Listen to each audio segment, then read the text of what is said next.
dalam jaringan, semuanya tak terbatas ruang kelas, tak terhalang jarak dan ruang. Semua disediakan untuk mendukungmu menjadi generasi muda yang aktif dan inovatif dengan keragaman pemikiran yang berbuah menjadi beragam apresiasi. Dapatkah kamu bayangkan jika kampusmu kelak adalah tempat yang mendukungmu sebagai intelektual? Tidak hanya cerdas secara akal, namun juga cerdas spiritual. Di kampus swasta terbaik dengan akar yang kuat dalam tradisi kebebasan akademik, menjadikanmu berani mengekspresikan diri di tengah-tengah zaman yang penuh dengan kompetisi untuk berkontribusi akan solusi dari masalah yang dihadapi.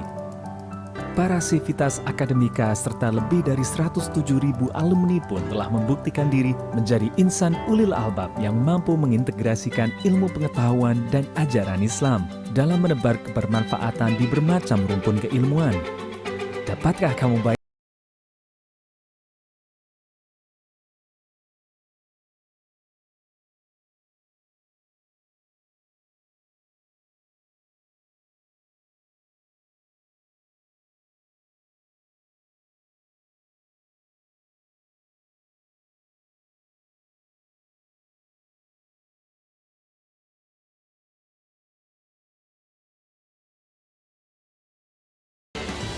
Siapkah kamu? Karena kami siap untuk menunjukkan jalannya.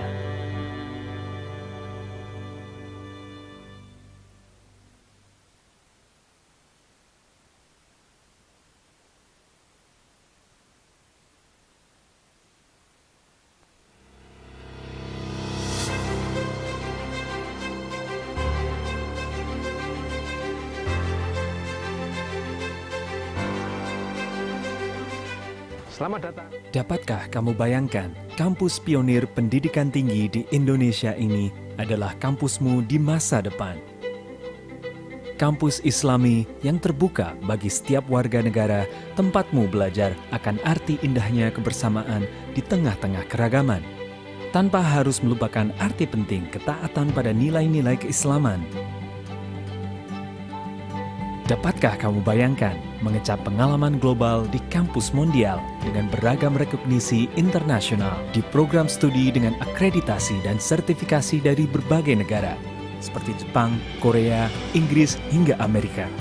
Tempatmu mengeksplorasi ilmu pengetahuan lewat 8 pilihan fakultas dengan 48 program studi yang ditawarkan. Menjadi tempatmu menjemput impian sembari bebas menikmati petualangan kolaborasi dengan ilmuwan dunia. Seraya memperluas wawasan lewat berbagai program kemitraan yang tersebar dalam skala nasional maupun global. Dapatkah kamu bayangkan, kampus swasta paling lestari di Indonesia ini adalah tempatmu menempuh pendidikan tinggi. Kampus unggulan dengan berbagai inovasi berkelanjutan di berbagai bidang. Tempatmu belajar dengan bebas, di tengah rindangnya taman atau dalam nyamannya ruangan. Di luar maupun dalam jaringan, semuanya tak terbatas ruang kelas, tak terhalang jarak dan ruang. Semua disediakan untuk mendukungmu menjadi generasi muda yang aktif dan inovatif dengan keragaman pemikiran yang berbuah menjadi beragam apresiasi. Dapatkah kamu bayangkan jika kampusmu kelak adalah tempat yang mendukungmu sebagai intelektual? Tidak hanya cerdas secara akal, namun juga cerdas spiritual. Di kampus swasta terbaik dengan akar yang kuat dalam tradisi kebebasan akademik, menjadikanmu berani mengekspresikan diri di tengah-tengah zaman yang penuh dengan kompetisi untuk berkontribusi akan solusi dari masalah yang dihadapi. Para sivitas akademika serta lebih dari 107.000 alumni pun telah membuktikan diri menjadi insan ulil albab yang mampu mengintegrasikan ilmu pengetahuan dan ajaran Islam dalam menebar kebermanfaatan di bermacam rumpun keilmuan. Dapatkah kamu bayangkan apabila kampusmu adalah salah satu kampus yang berlokasi di kota pendidikan ini, kota Yogyakarta dengan segudang cerita dan budaya yang beraneka ragamnya, dan Universitas Islam Indonesia hadir sebagai kampus Indonesiawi, berdiri berdampingan dengan ilmu pengetahuan, budaya, dan seni yang memberikan warna indah dalam harmoni. Kini berhenti membayangkan dan sudah saatnya bersiap untuk mewujudkan. Siapkah kamu? Karena kami siap untuk menunjukkan jalannya.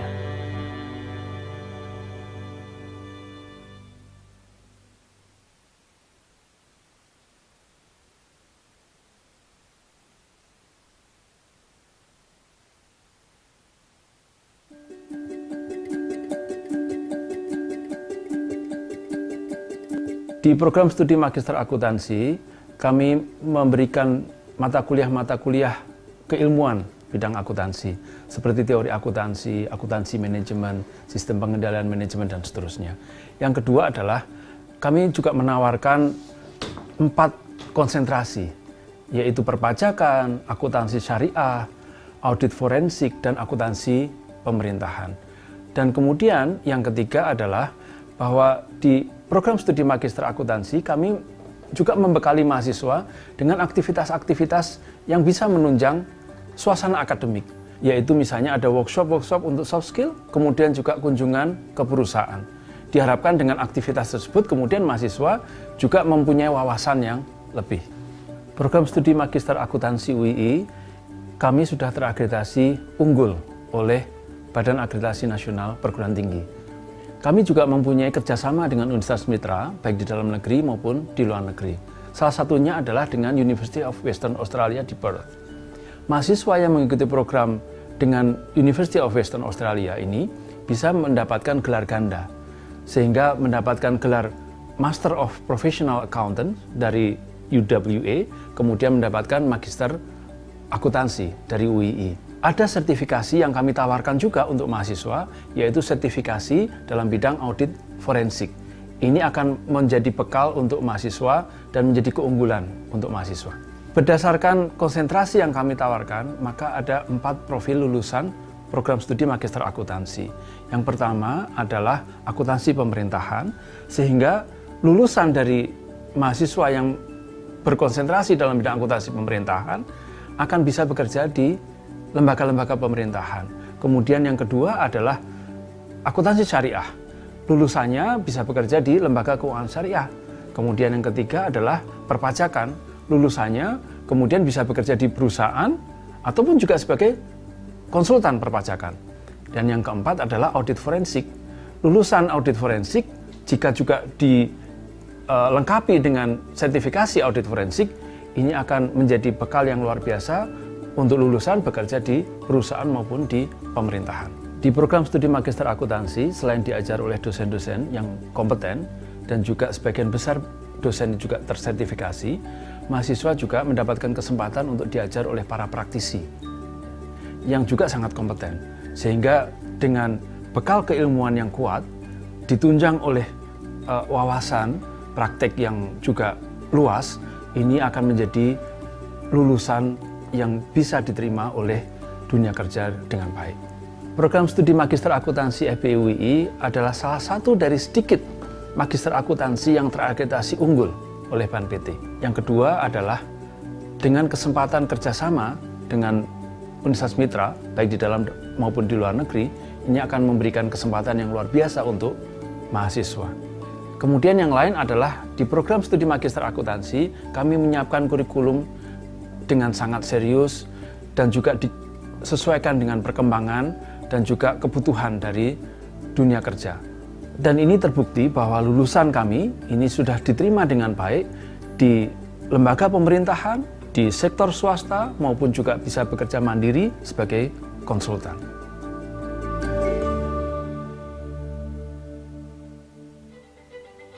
Dapatkah kamu bayangkan, kampus pionir pendidikan tinggi di Indonesia ini adalah kampusmu di masa depan. Kampus Islami yang terbuka bagi setiap warga negara, tempatmu belajar akan arti indahnya kebersamaan di tengah-tengah keragaman, tanpa harus melupakan arti penting ketaatan pada nilai-nilai keislaman. Dapatkah kamu bayangkan mengecap pengalaman global di kampus mondial dengan beragam rekognisi internasional di program studi dengan akreditasi dan sertifikasi dari berbagai negara seperti Jepang, Korea, Inggris, hingga Amerika. Tempatmu mengeksplorasi ilmu pengetahuan lewat 8 pilihan fakultas dengan 48 program studi yang ditawarkan. Menjadi tempatmu menjemput impian sembari bebas menikmati petualangan kolaborasi dengan ilmuwan dunia. Seraya memperluas wawasan lewat berbagai program kemitraan yang tersebar dalam skala nasional maupun global. Dapatkah kamu bayangkan, kampus swasta paling lestari di Indonesia ini adalah tempatmu menempuh pendidikan tinggi? kampus unggulan dengan berbagai inovasi berkelanjutan di berbagai bidang. Tempatmu belajar dengan bebas, di tengah rindangnya taman atau dalam nyamannya ruangan. Di luar maupun dalam jaringan, semuanya tak terbatas ruang kelas, tak terhalang jarak dan ruang. Semua disediakan untuk mendukungmu menjadi generasi muda yang aktif dan inovatif dengan keragaman pemikiran yang berbuah menjadi beragam apresiasi. Dapatkah kamu bayangkan jika kampusmu kelak adalah tempat yang mendukungmu sebagai intelektual? Tidak hanya cerdas secara akal, namun juga cerdas spiritual di kampus swasta terbaik dengan akar yang kuat dalam tradisi kebebasan akademik, menjadikanmu berani mengekspresikan diri di tengah-tengah zaman yang penuh dengan kompetisi untuk berkontribusi akan solusi dari masalah yang dihadapi. Para sivitas akademika serta lebih dari 107.000 alumni pun telah membuktikan diri menjadi insan ulil albab yang mampu mengintegrasikan ilmu pengetahuan dan ajaran Islam dalam menebar kebermanfaatan di bermacam rumpun keilmuan. Dapatkah kamu bayangkan apabila kampusmu adalah salah satu kampus yang berlokasi di kota pendidikan ini, kota Yogyakarta dengan segudang cerita dan budaya yang beraneka ragamnya, dan Universitas Islam Indonesia hadir sebagai kampus Indonesiawi, berdiri berdampingan dengan ilmu pengetahuan, budaya, dan seni yang memberikan warna indah dalam harmoni. Kini berhenti membayangkan dan sudah saatnya bersiap untuk mewujudkan. Siapkah kamu? Karena kami siap untuk menunjukkan jalannya.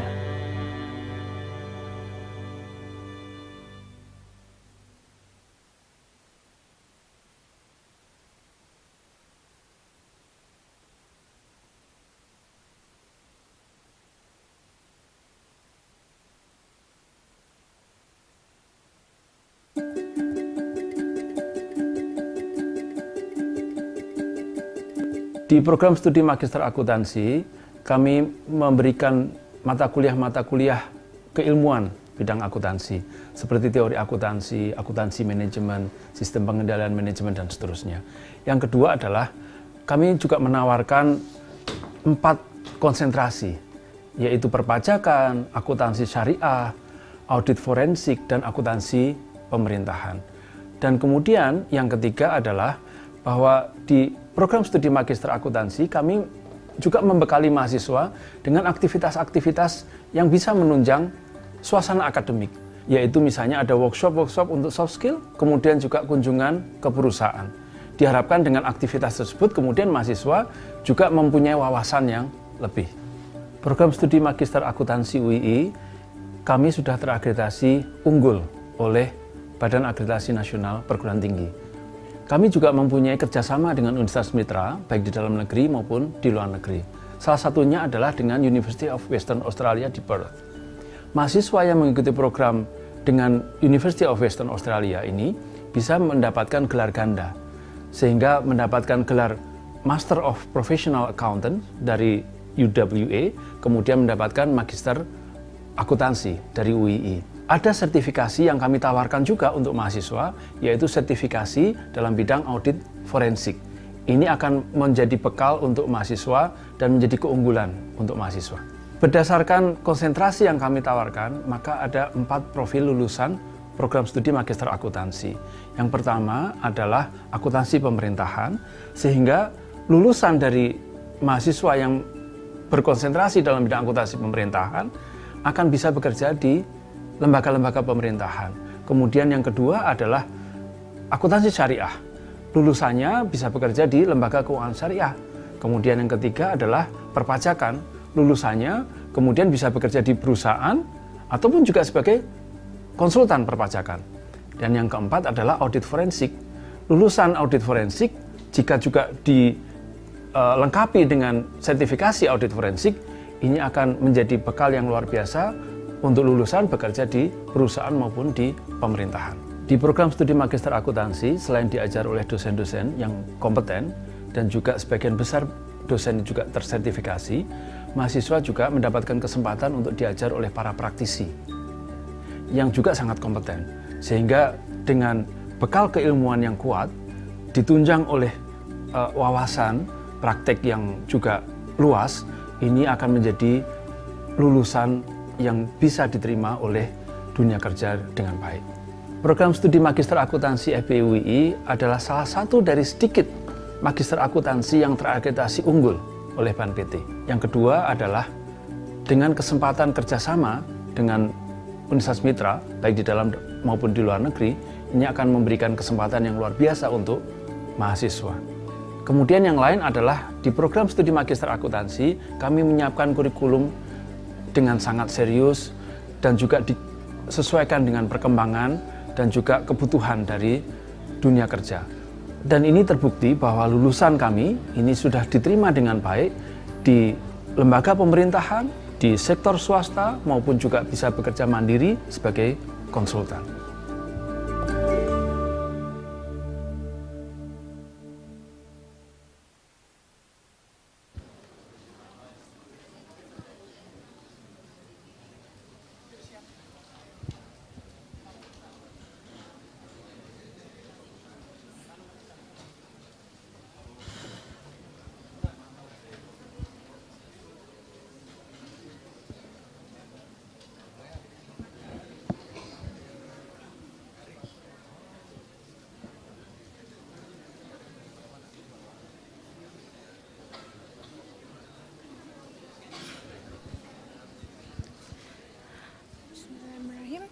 Assalamualaikum warahmatullahi wabarakatuh. The Honorable Dean of Faculty of Business and Economics Universitas Islam Indonesia, Mr. Johan Arifin, SA, MSc, PhD, CFRA. The Honorable Head of Magister of Accounting Study Program, FBE UII, Mr. Arif Rahman, SA, MCom, PhD. The Honorable, the Head of Institute of Indonesian Chartered Accountants Daerah Istimewa Yogyakarta, Dr. Hardo Basuki, Master of Social Science, CSA, CA. The Honorable, the Head of Association of Indonesian Accounting Master Study Program, Mr. Dekar Urumsah, SA, SSE, MCom, PhD, CFRA. The Honorable, the Chairman of the Committee, Profesor Rifki Muhammad, SA, SH, MSc, PhD. The Honorable, our keynote speaker, Profesor Dr. Aisyat Muniza. The Honorable, to our speaker and moderator, Mr. Herman Sahiruddin, SA, MSM, PhD. Dr. Mahmudi, MSA, AK, CMA. Mrs. Maulidiati Aisyah, SA, MCom. And to all our esteemed participants. First of all, let us pray and praise to Allah Subhanahu wa Ta'ala. Because of His blessing and mercy, we can gather in this great occasion with a healthy condition in the event of 2nd International Conference on Accounting and Finance and 7th National Conference on Accounting and Finance, Strengthening Governance of Islamic Business and Finance Ecosystem. Also, let us greet and pray to our Prophet Muhammad Sallallahu Alaihi Wasallam, who had brought us to the path of light and left the darkness in this life. My name is Salwa Aslah Humaira as the Master of Ceremony, and kindly allow me to read our agenda for today. The first is opening, second is singing the national anthem Indonesia Raya and UEE hymns, the third is the Holy Quran recitation, the fourth is speech from chairman of the committee. The fifth is speech from head of Institute of Indonesia Chartered Accountants Daerah Istimewa Yogyakarta. The sixth is speech from the head of Association of Indonesian Accounting Master Study Program. The seventh is speech from the Dean of FBE UII, followed by keynote speech and panel discussion. And the last is parallel session and breakout room. Distinguished ladies and gentlemen, let us open this event by reciting Basmalah together. The next agenda is singing the national anthem of Indonesia Raya and UEE hymns. Kindly, all the respective guests, please stand up for singing Indonesia Raya.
Thank you very much. All guests, please have a seat.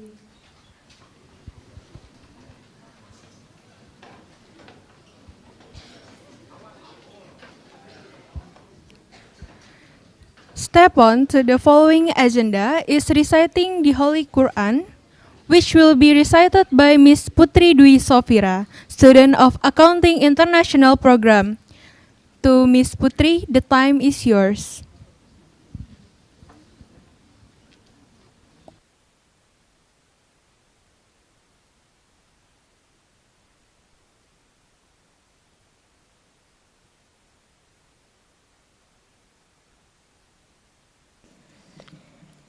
Assalamualaikum warahmatullahi wabarakatuh.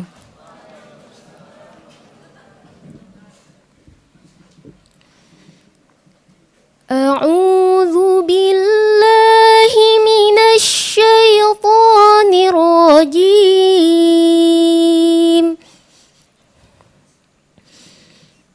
Bismillahirrahmanirrahim.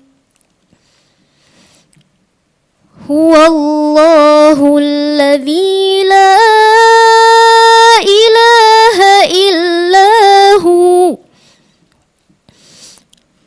al-malikul quddusus salamul mu'minul muhaiminul azizul jabbarul mutakabbir.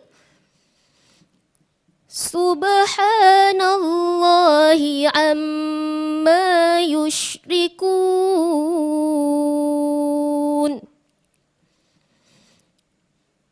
Huwallahul khaliqul bari'ul musawwir.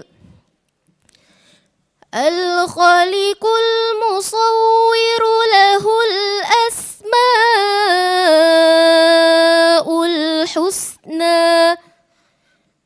Yusabbihu lahu ma fis samawati wal ard. Wa huwal azizul hakim. Sadaqallahul azim. Wassalamualaikum warahmatullahi wabarakatuh. Thank you to Ms. Putri who has reciting the Holy Quran for us. May Allah always give us guidance and help. Amin amin ya rabbal alamin. Now, let us welcome to the chairman of the committee, Professor Rifki Muhammad SA SH MSc PhD to give a speech. To Professor Rifki Muhammad, the stage is yours.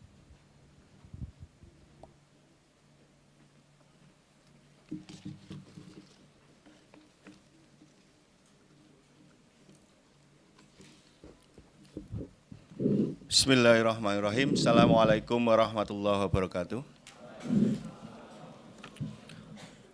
Alhamdulillahilladzi arsala rasulahu bil huda wa dinil haq liyudhhirahu 'ala dini wa kafa billahi syahida. Asyhadu an la ilaha illallah, asyhadu anna Muhammadan abduhu wa rasuluh. Allahumma shalli ala Muhammad wa ala ali Muhammad.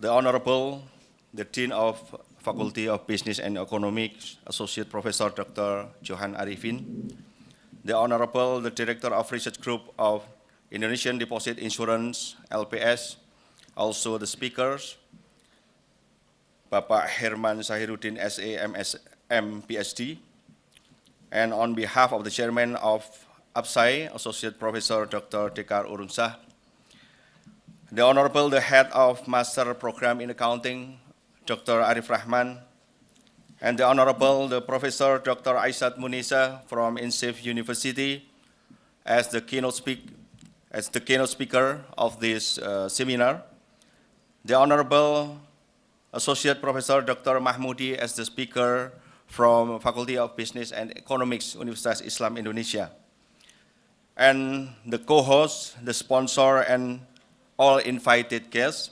Alhamdulillah, thanks God, we pray for the present Allah Subhanahu wa Ta'ala who has bestowed pleasure and affection in any form, especially the health and the opportunity to attend this national seminar and conference. This year, the second International Conference on Accounting and Finance, Incaf, and also the 7th National Conference on Accounting and Finance, Ncaf, were carried out in a hybrid manner, online and offline. And this year we have the theme, the strengthening the governance of Islamic business and finance ecosystem. And we know that the development of the real sector industry and Islamic finance has contributed to increasing the economic activity at national and global level. Therefore, in the second Incaf and 7th Ncaf in 2023, organized by Master of Accounting Study Program, Faculty of Business and Economic, Universitas Islam Indonesia, we will discuss various analysis, perspective, and research results from academics, practitioners, business people, and the government as policymakers related to the government issue in Islamic business and financial institution. The second Incaf and 7th Ncaf in 2023 activities are expected to provide enlightenment and constructive solution to the nation problem and provide useful scientific contribution to academic world. Dear ladies, gentlemen, and all guests, on behalf of the entire committee, I would like to thank all the conference participants and congratulations to all selected papers, selected speakers to present their research in this conference forum. At the second Incaf and 7th Ncaf, around 250 papers will be presented from various universities in Indonesia, as well as foreign universities from England, Hungary, Thailand, Malaysia, and other countries. The second Incaf and 7th Ncaf, organized by Master of Accounting Study Program, Fakultas Business and Economic UII, continues to strive to always improve its quality. For this reason, in this conference, we invite other universities as partners. Ladies and gentlemen and guests who are happy, as the organizer of this Incaf and Ncaf, we would like to express our highest gratitude and appreciation in particular to all university leaders, the Faculty of Business and Economic, Accounting Department of Faculty and Business and Economic, Universitas Islam Indonesia, and also Master of Accounting Study Program. Second, I would like to give appreciation also to APSAI, Association of Management of Master Accounting Study Program in Indonesia, Association of Indonesian Accounting Association Region Yogyakarta, all the sponsors, Indonesian Deposit Insurance, LPS, also Jogja International Hospital, and then Taman Wisata Candi, Bank Syariah UII, Global Prima Utama, and also Silak UII. We are also thankful to all speakers that have opportunity to give speech today, for Professor Dr. Aisat Munisa from Incaf, Dr. Herman Sahiruddin, also Associate Professor Dr. Mahmudi from Universitas Islam Indonesia. And all thanks to reviewer, discussion, and moderators, and all to seminar participants. And also the organizer and all parties who have worked hard to prepare this event. Finally, I congratulate to you all to joining this seminar and conference, and I apologize for any shortcoming and oversight. Hopefully our activities for these 2 days are useful and blessed by Allah Subhanahu wa Ta'ala. Amin ya Rabbal Alamin. Nasru minallah wa fathun qarib. Wassalamualaikum warahmatullahi wabarakatuh.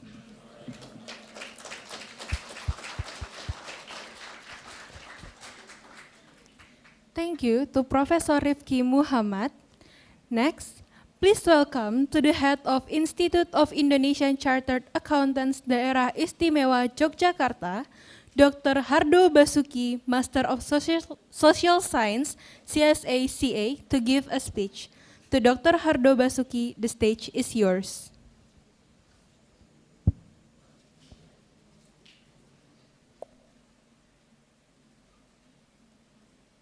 Bismillahirrahmanirrahim. Assalamualaikum warahmatullahi wabarakatuh.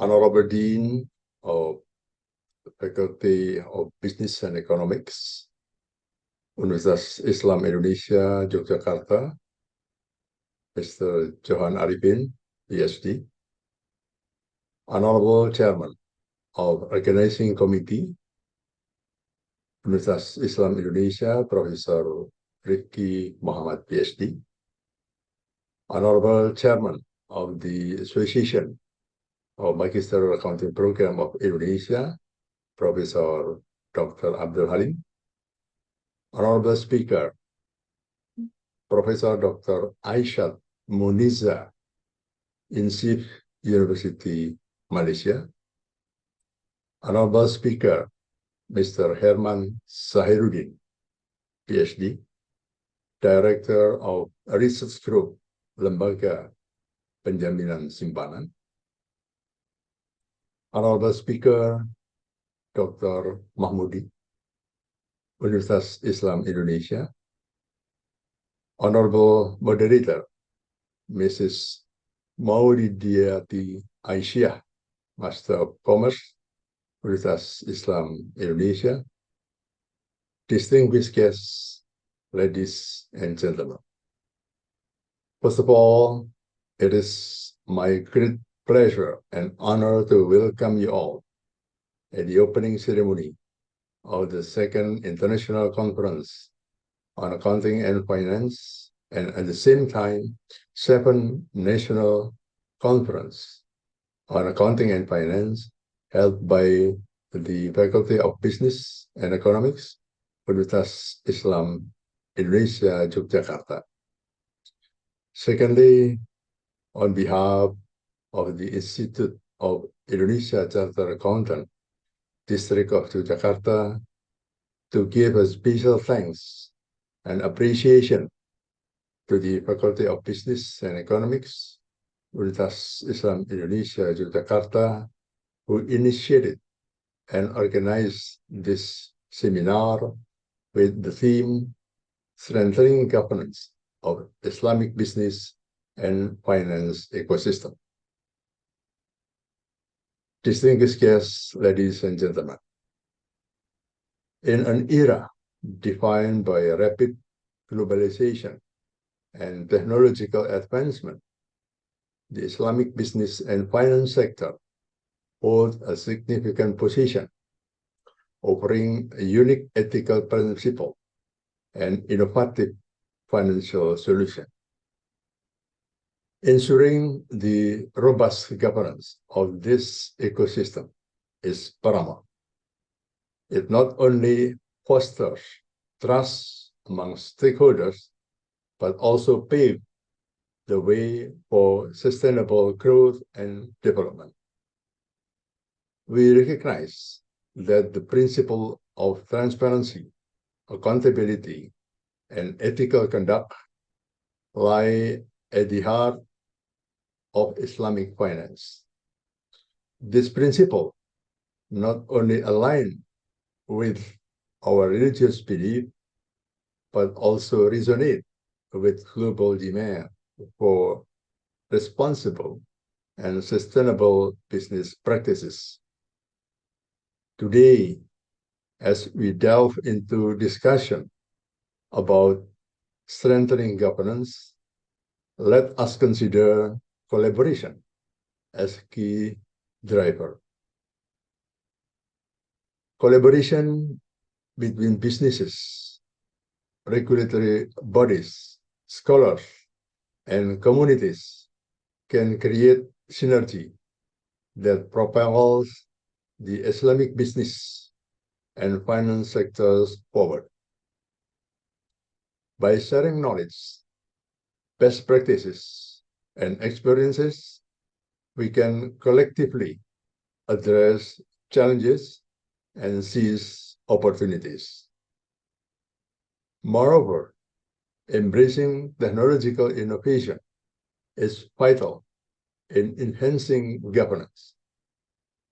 Blockchain technology, artificial intelligence, and data analytics can revolutionize the way we ensure transparency, prevent fraud, and streamline regulatory compliance. By leveraging this tool effectively, we can enhance the efficiency and integrity of Islamic financial institutions and businesses.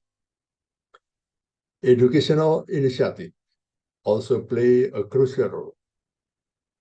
By investing in education and awareness programs, we empower the next generation of leaders with the knowledge and skill needed to uphold the principle of Islamic finance.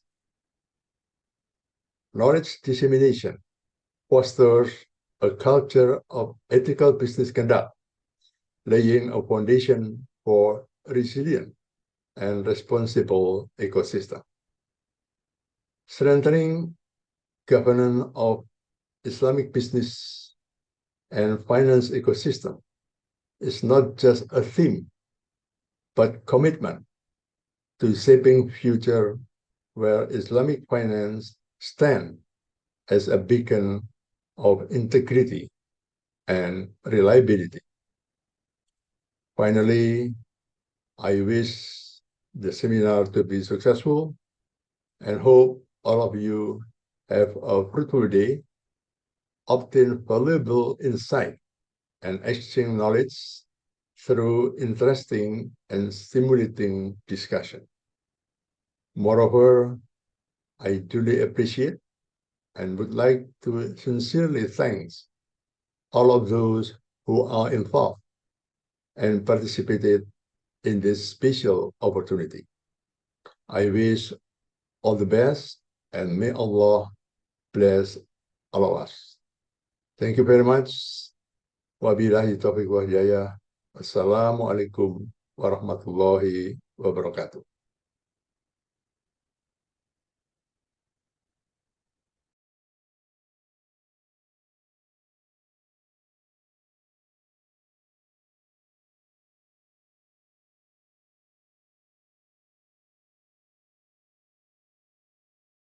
Sah SA SSI MCom PhD CFRA to Mr. Dekar Urumsah. The stage is yours.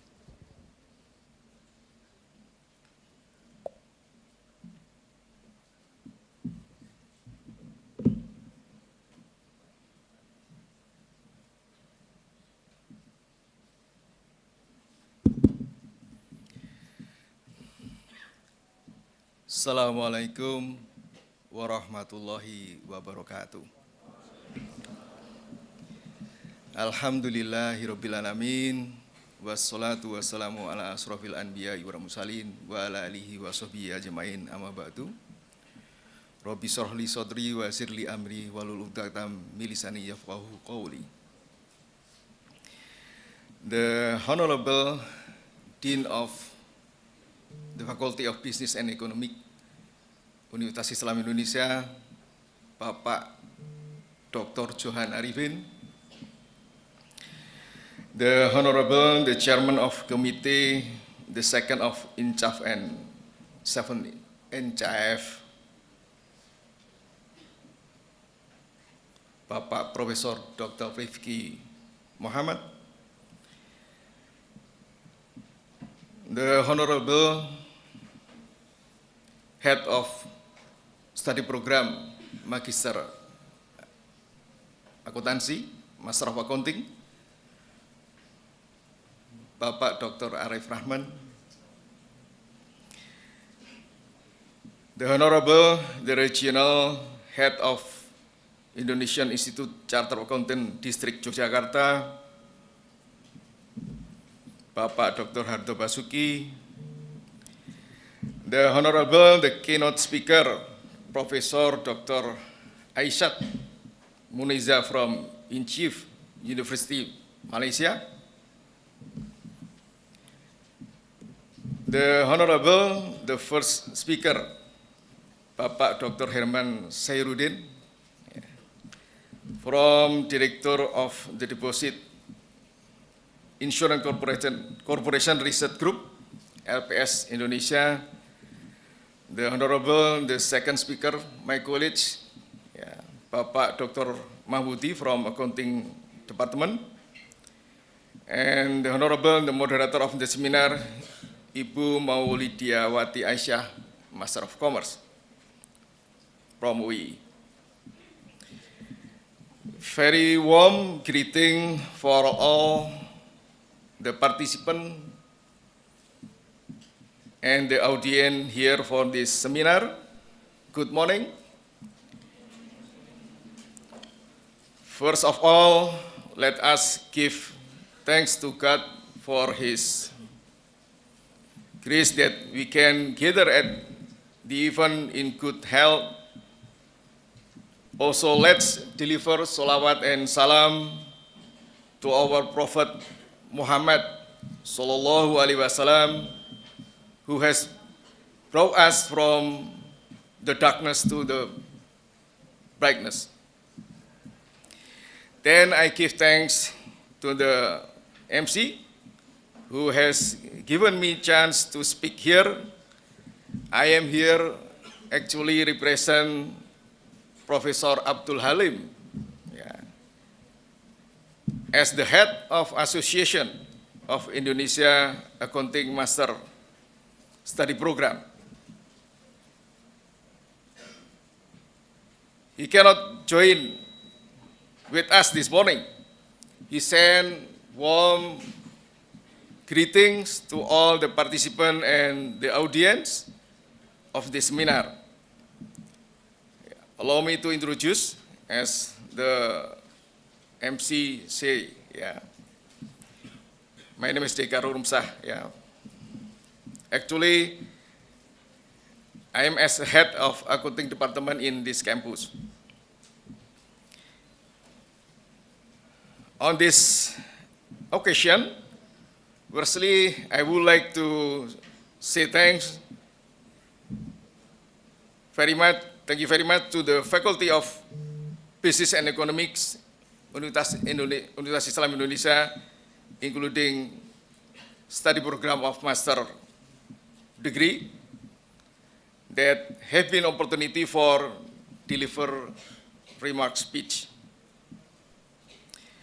Secondly, the title of this seminar, Strengthening Governance of Islamic Business and Finance Ecosystem, is very important, especially with effect of global competition and information system or information technology development bring a lot of change. We need to strengthen governance in every aspect, including this sector. Actually, in every sector, because of globalization, change, etc. Lastly, enjoy the seminar by listening from the competent speakers to get new knowledge, as well as during conference 2 days. Thank you very much. Wassalamualaikum warahmatullahi wabarakatuh.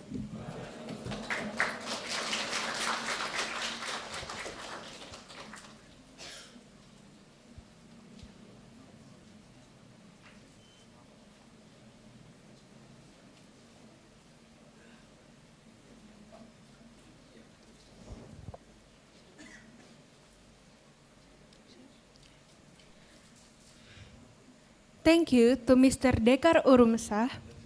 Now, let us welcome the Dean of FBE UII, Mr. Johan Arifin, SA, MSc, PhD, CFRA, to give a speech and officially open our event today. To Mr. Johan Arifin, time is yours.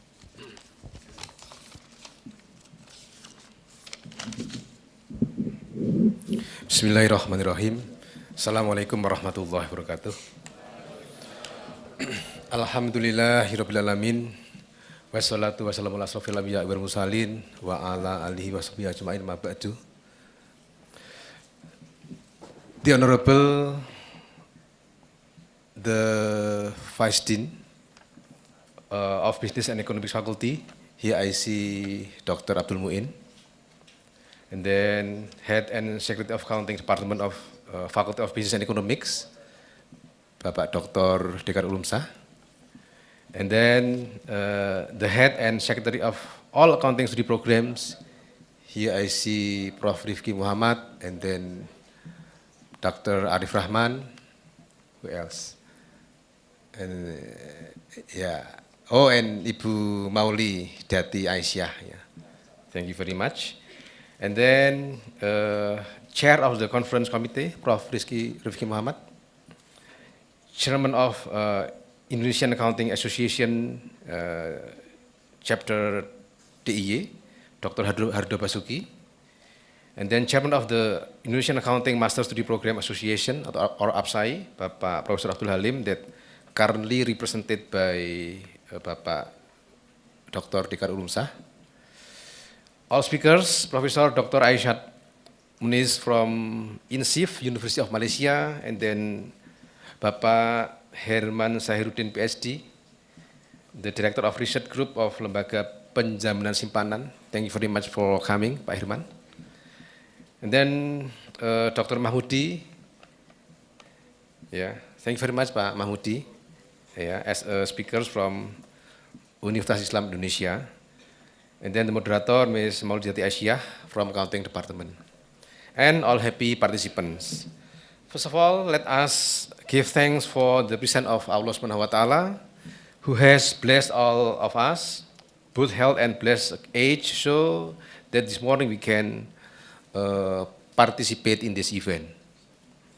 Ladies and gentlemen, we welcome to participant in the 7th National Conference on Accounting and Finance and 3rd International Conference on Accounting and Finance. Yeah. This year, the National Conference of Accounting and Finance is the 7th time we have held with different themes adapted to the condition and important issues currently occurring that year. Alhamdulillah, the participants and in this conference always increase from years to years. Meanwhile, this is the 2nd time we are holding the Incaf, or International Accounting and Finance Conference, with the hope that it will be able to support the internationalization of the dissemination of all research results in the field of accounting and finance among researchers in Indonesia and outside of Indonesia. Alhamdulillah, that the development of this conference has also increased rapidly, even though it has only been held twice. For this reason, we as the host of the event would like to express our gratitude for the trust of all parties in those two events, the Incaf and Ncaf. The theme of this conference is strengthening governance of Islamic business and finance ecosystem. And this is important for improving the quality of Sharia governance in various Sharia financial industries in Indonesia. Currently, Indonesia is the 3rd rank in the Islamic Finance Development Indicator, or IFDI, and 4th in the State of Global Islamic Economic Report 2022, overall leading halal industries. To improve this position, it is necessary to strengthen that Sharia ecosystem, one of which is through Sharia instrument in the form of financial digitalization, such as financial technology or fintech. Fintech can encourage the acceleration of Sharia financial inclusion, as well as the expansion of an inclusive and sustainable Sharia economic ecosystem, including for financial the halal industry.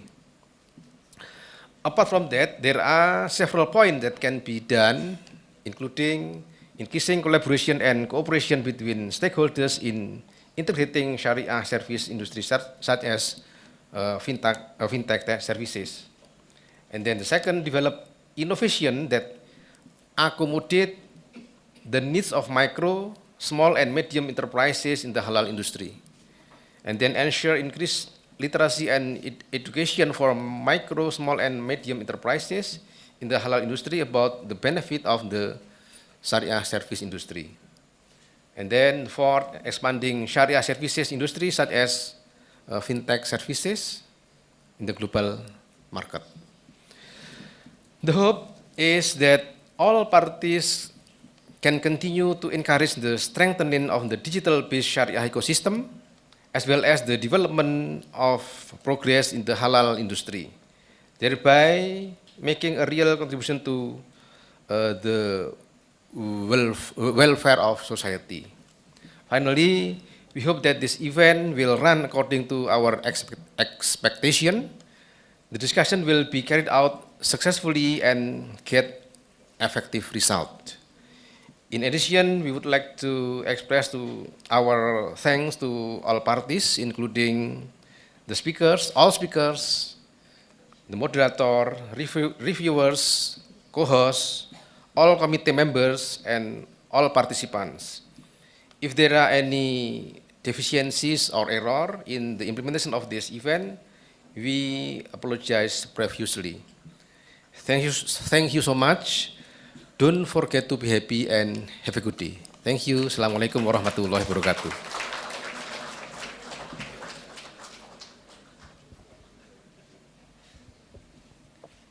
Thank you to Mr. Johan Arifin. Step on to the next agenda is keynote speech by Professor Dr. Aisyad Muniza from the Incaf University, Malaysia. Dr. Aisyad Muniza is a leading figure in Islamic finance, currently a professor and associate dean in Incaf University in Malaysia.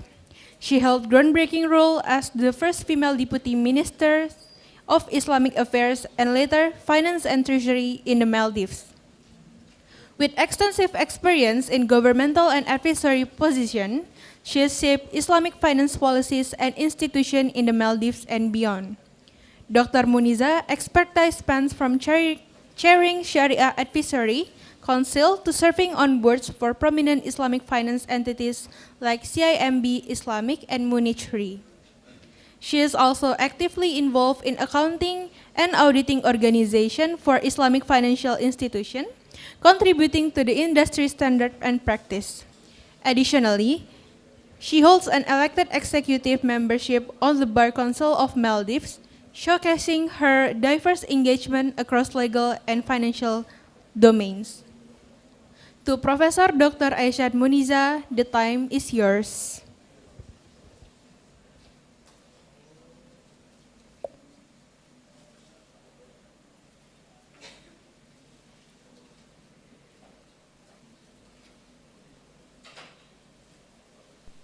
Assalamualaikum. Can you hear me?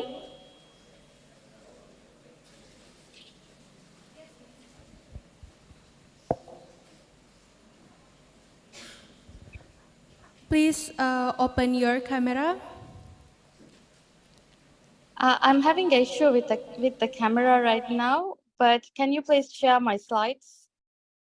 Yes, please wait a second. Yep.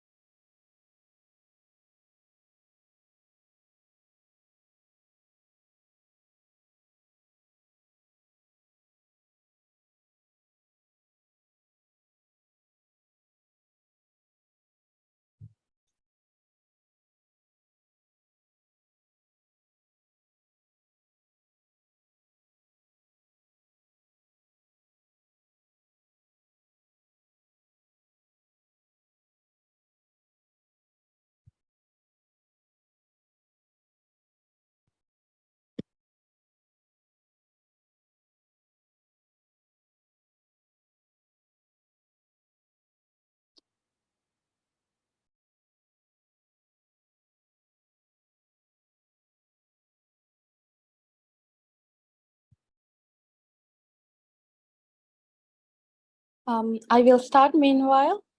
Bismillahirrahmanirrahim. Alhamdulillahi Rabbil Alameen. والصلاة والسلام على أشرف الأنبياء والمرسلين وعلى آله وأصحابه أجمعين. Conference Chairperson, ladies and gentlemen, Assalamu alaikum wa rahmatullahi wa barakatuh. The topic which I want to discuss today is about strengthening governance of Islamic business and finance ecosystem, the theme of the conference. Today, I will be looking at different aspects of the topic. First, I plan to look at the concept of governance in Islam. Subsequently, importance of governance principles, which includes the different types of governance principles which are derived from Sharia. Next, I plan to look at the practical application of Islamic governance principles in Islamic business and finance ecosystem. And finally, I will look at the issues of governance in Islamic business and finance ecosystem with the way forward. Please go to the second slide.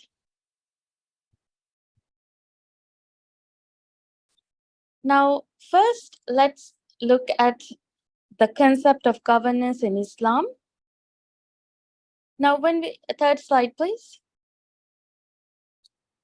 When we look at the concept of governance in Islam, we understand that in Islam, governance is not only applicable to individuals, but also it's applicable to communities in which we live as well. The basic principles of governance are derived from Islamic principles, whereby we understand that whatever Allah subhanahu wa ta'ala has prohibited, we have to stop doing it. But whatever Allah subhanahu wa ta'ala has permitted or asked us to do, we have to keep on doing them. And we also understand that ihsan is a concept that is being practiced at individual as well as collective level. And therefore, we can say that in Islam, governance is seen as realization of virtuous outcomes such as social justice, tolerance, acceptance, compassion, and peace. And good governance is promoted by forbidding what is wrong and promoting what is good, as we can see chapter 3, Quran, verse 110. Next, please. Now, when it comes to governance, again, we have to fall back to the Islamic worldview foundation, whereby we understand that the basic reason why we are sent to this world is to worship Allah subhanahu wa ta'ala, and Tawheed is the fundamental rule in this regard. Now, when it comes to Tawheed, we understand that in Tawheed, basically, we are talking about oneness of Allah subhanahu wa ta'ala, and we believe that we are not only sent to this world to worship, but also do what has been prescribed by Allah subhanahu wa ta'ala for us to do in this world. And from Quran, it is clear that we are the vicegerents or Khalifa of this world. And we have enough resources in this world for all of us to survive. And therefore, we don't have the concept of scarcity as we see in the conventional economics.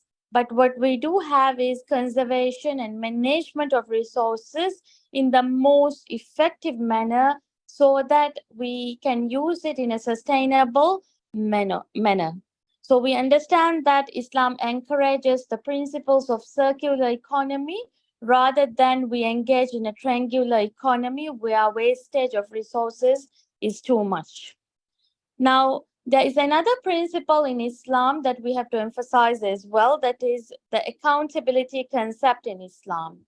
We understand that we don't have only accountability in this world, but we have the concept of dual accountability, meaning that whatever we do in this world will be questioned about it in the hereafter as well. And therefore, we are not only held accountable to our actions in the world, but in hereafter as well.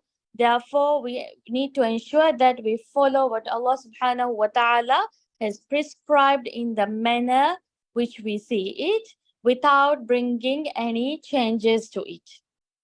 Now, next is about the purpose of human existence. We understand that from Islamic perspective, the main objective for humans is to assess their deeds. We are supposed to do good deeds in the world so that we get the benefit of it or the outcome of it in the hereafter. Either we go to paradise or hell based on what we have done in this world. So this is also a principle that is embedded in Islam, which is translated into action when we practice Islamic business and finance as well. The final one which I want to emphasize is halal and haram principles. Now, this has a lot of impact in our lives, whether as an individual or as a community. Why? Because this prescribes what we can do and what we have to avoid. Okay, for example, Allah subhanahu wa ta'ala has mentioned, وَأَحَلَّ اللَّهُ الْبَيْعَ وَحَرَّمَ الرِّبَى.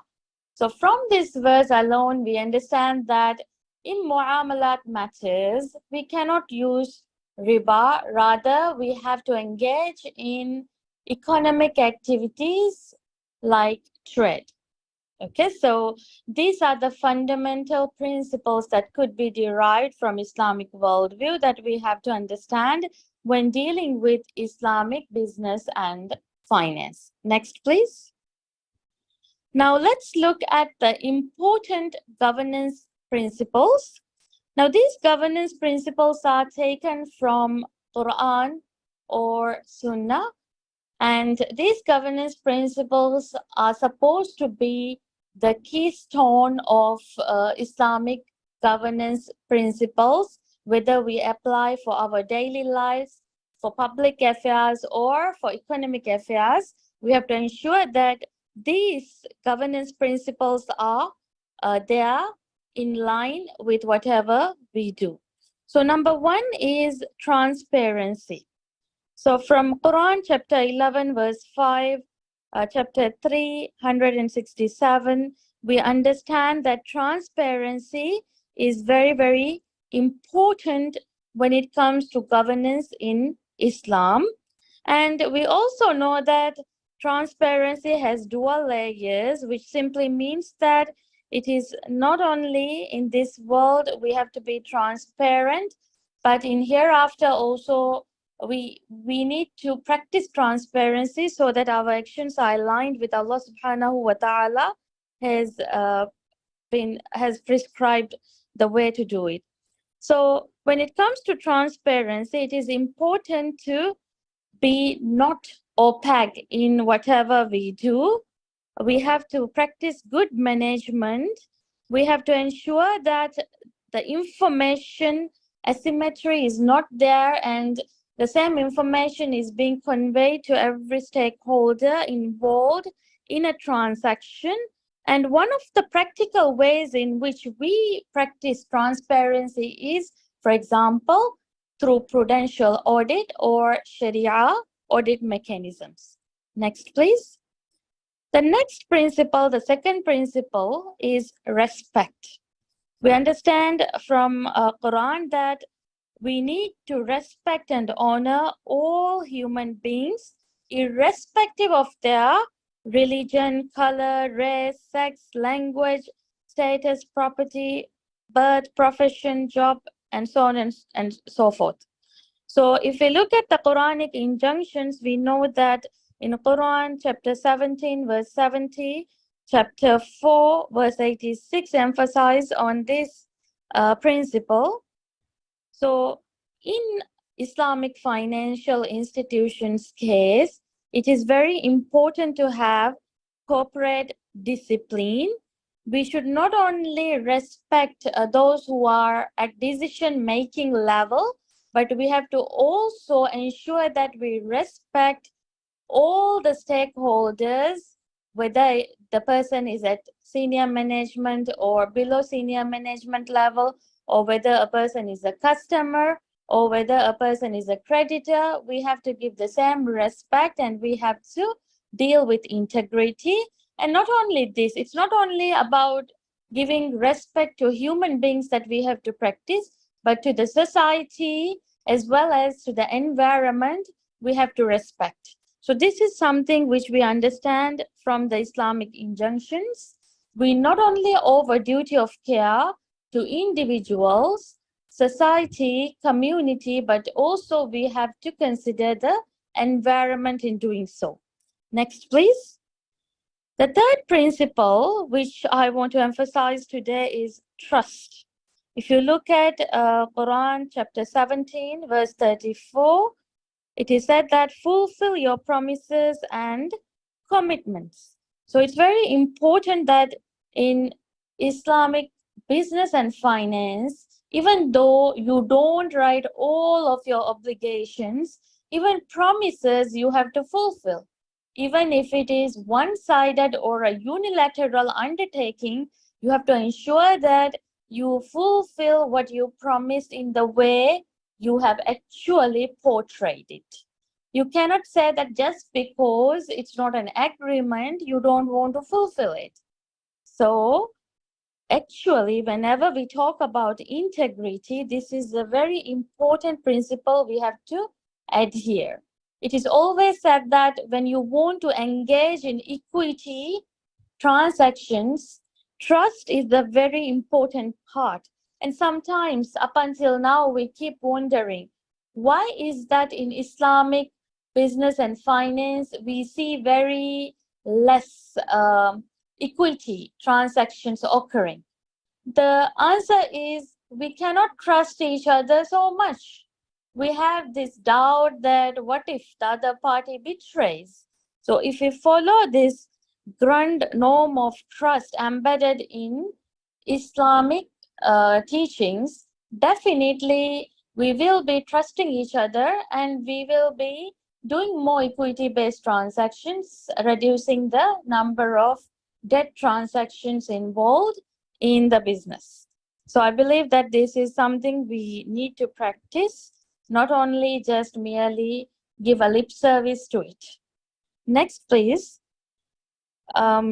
Principle number 4 is cooperation. So obviously, when we want to do good, we have to cooperate with one another. But if we are doing something which is bad, which is evil, then we have to encourage each other not to do so. So cooperation here does not only mean that we have to only do good things with each other, but if any one of us is doing anything bad, then we have to stop doing so as well. So this is emphasized in chapter 3, verse 110 of Quran, and chapter 5 and verse 2 of Quran as well. So what we understand is that whenever we have this cooperation system embedded in societies, we can do wonders. One example is the Grameen Bank model of microfinance, where it is not only on the leverage of an individual we disperse financing, but when they become a group, it becomes more solid and people really trust them and give more money to do whatever they want to do. So cooperation is very, very important principle, and we see cooperation being used in a positive way right now in Islamic business and finance as well. And Islamic microfinance is a great example of it. Even if we see Al-Akhwat model of Pakistan, we can reflect this principle in a positive manner. And the final principle, the second final principle, which I want to emphasize is, next please, social responsibility. So social responsibility is something which we are talking about every day right now. We also link social responsibility to ESG as well. So what we understand from social responsibility is that it's not only individuals' responsibility we have embedded in Islam, we have collective responsibility as well. And not only the collective responsibility has been emphasized, but whenever we want to do something good to the society, we have a social responsibility to do so as well. So therefore, it is very important that we practice social responsibility, whether it is at individual level, community level, or at a corporate level as well. So this is something which is embedded in Quran as well. I have put the verses which are related to this principle. And the final principle in this regard is shura, or consultation. Next, please. So in consultation, it is important not only we consult with only experts, but also all the stakeholders involved in a transaction needs to be consulted, and their opinion should matter. Now, this is something which we should practice more in Islamic social finance. For example, if you are talking about improving zakat administration, should you consult only the zakat administrators or the service givers? No, the consultation should take place with those who are the customers, beneficiaries, or asnafs as well, to understand their perspective, and whatever they say must be reflected in improving or improvising zakat administration as well. So this is something which is very important for us to follow as well. Next, please. Now let's look at the practical application of Islamic governance principles in Islamic business and finance ecosystem. Now first, I have provided you with a generic Sharia governance model. We understand that at the apex, there should be a God or Allah subhanahu wa ta'ala, because whether it is a corporation or at individual level, the highest duty of care is owed to Allah subhanahu wa ta'ala. Whatever He has prescribed, we have to keep on doing it. Whatever He has forbidden, we cannot do it. We have to stop doing so, right? And then from a corporation's perspective, the next highest organ should be the board of directors. And at the board of directors level, we have to have a Sharia organ, simply because the board of directors might not have the Sharia knowledge, and therefore they might not be able to practice the application of Sharia in the best possible manner. And after that, we have the other stakeholders, such as the staff, shareholders, society, and the environment as well. Now, this is a theoretical Sharia governance model. Why? Because we understand that from a corporate governance perspective, that whenever we look at the Companies Act or legislations of the specific countries, board of directors is the brain of a corporation, and they are at the apex. Okay, so therefore, we have reconciled this model, the application of this theoretical model, with corporate governance models followed practically, whereby board of directors is at the apex. However, there is a Sharia organ, whether by calling it Sharia Advisory Committee or Sharia Supervisory Boards. We ensure that the application of Sharia takes place in the corporation. And nowadays, if we look at how Sharia governance has evolved, we also have internal Sharia control functions, such as Sharia audit, Sharia review, Sharia risk management, and Sharia research functions. And furthermore, we also have Sharia compliance officers within the corporation to ensure that Sharia governance or the application of Sharia is being given paramount consideration to. Now, we also know that from a practical perspective, there are certain consequences of being Sharia non-compliant if you portray your company as a Sharia compliant corporation.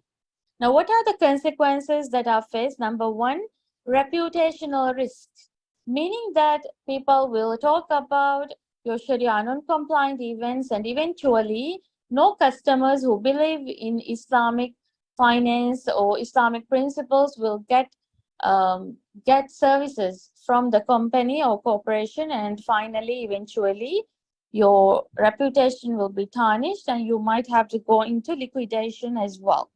The second consequence is financial consequence. Depending on the volume of Sharia non-compliant transaction, you might have to face a grave loss. So this is something that would be something which have to be avoided at any cost. And the final consequence is, in some countries, we have statutory consequences. So here, meaning that if you breach your duty to comply with Sharia, for example, Section 28 of Islamic Financial Services Act 2013 of Malaysia states that if an officer or a person in charge of duty to comply with Sharia breaches their duty, then they could be jailed, or they could be fined, or they could be imposed with both of these punishments. So these are the statutory consequences that you have to face if you do not comply with Sharia. Next, please. Now let's look at how Sharia is applied in Islamic business and finance using some examples. Now the first example I have put here is Islamic banking. When it comes to Islamic banks, the first thing we have to ensure that the Islamic bank adhere to Sharia is to have the in-house Sharia advisory body who advises on Sharia-related matters. And we also have internal Sharia controls such as Sharia review, Sharia audit, Sharia risk management put in place, right? So this is how we achieve Sharia compliance. Next is Takaful institution. In Takaful institution, apart from what I have mentioned for Islamic banks, we also have the model, the different types of Sharia models which are followed by the Takaful institution. For example, it could be a Wakala model, it could be a hybrid model, a Waqf model, cooperative model, so on and so forth, which reflects the main modus operandi of the Takaful institution and how they legitimate the relationship with the contributors and on what basis the profit can be made by the Takaful institution. Next is on Islamic capital markets.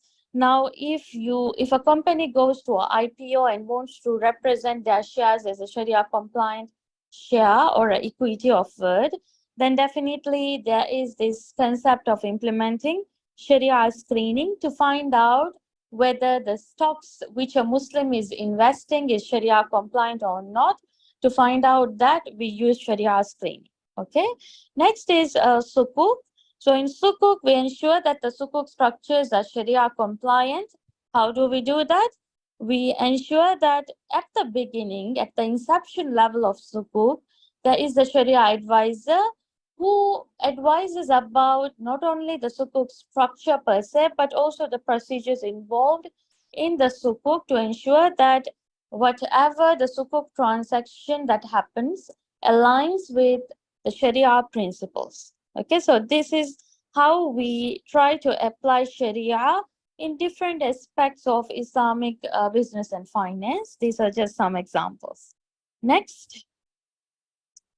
Now let's look at the most important part. What are the issues of governance in Islamic business and finance ecosystem? Now, there are a lot of issues we see, but I have picked only 4 issues for this slide.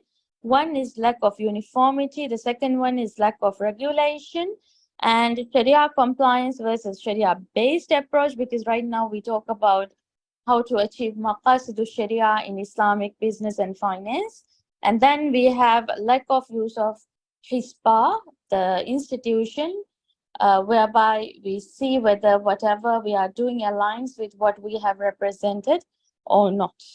Okay, so this is just to give you the issues in a nutshell. Now we are going to zoom into some of these issues in a practical level to understand what we mean by these bigger issues. Let's go to the next slide.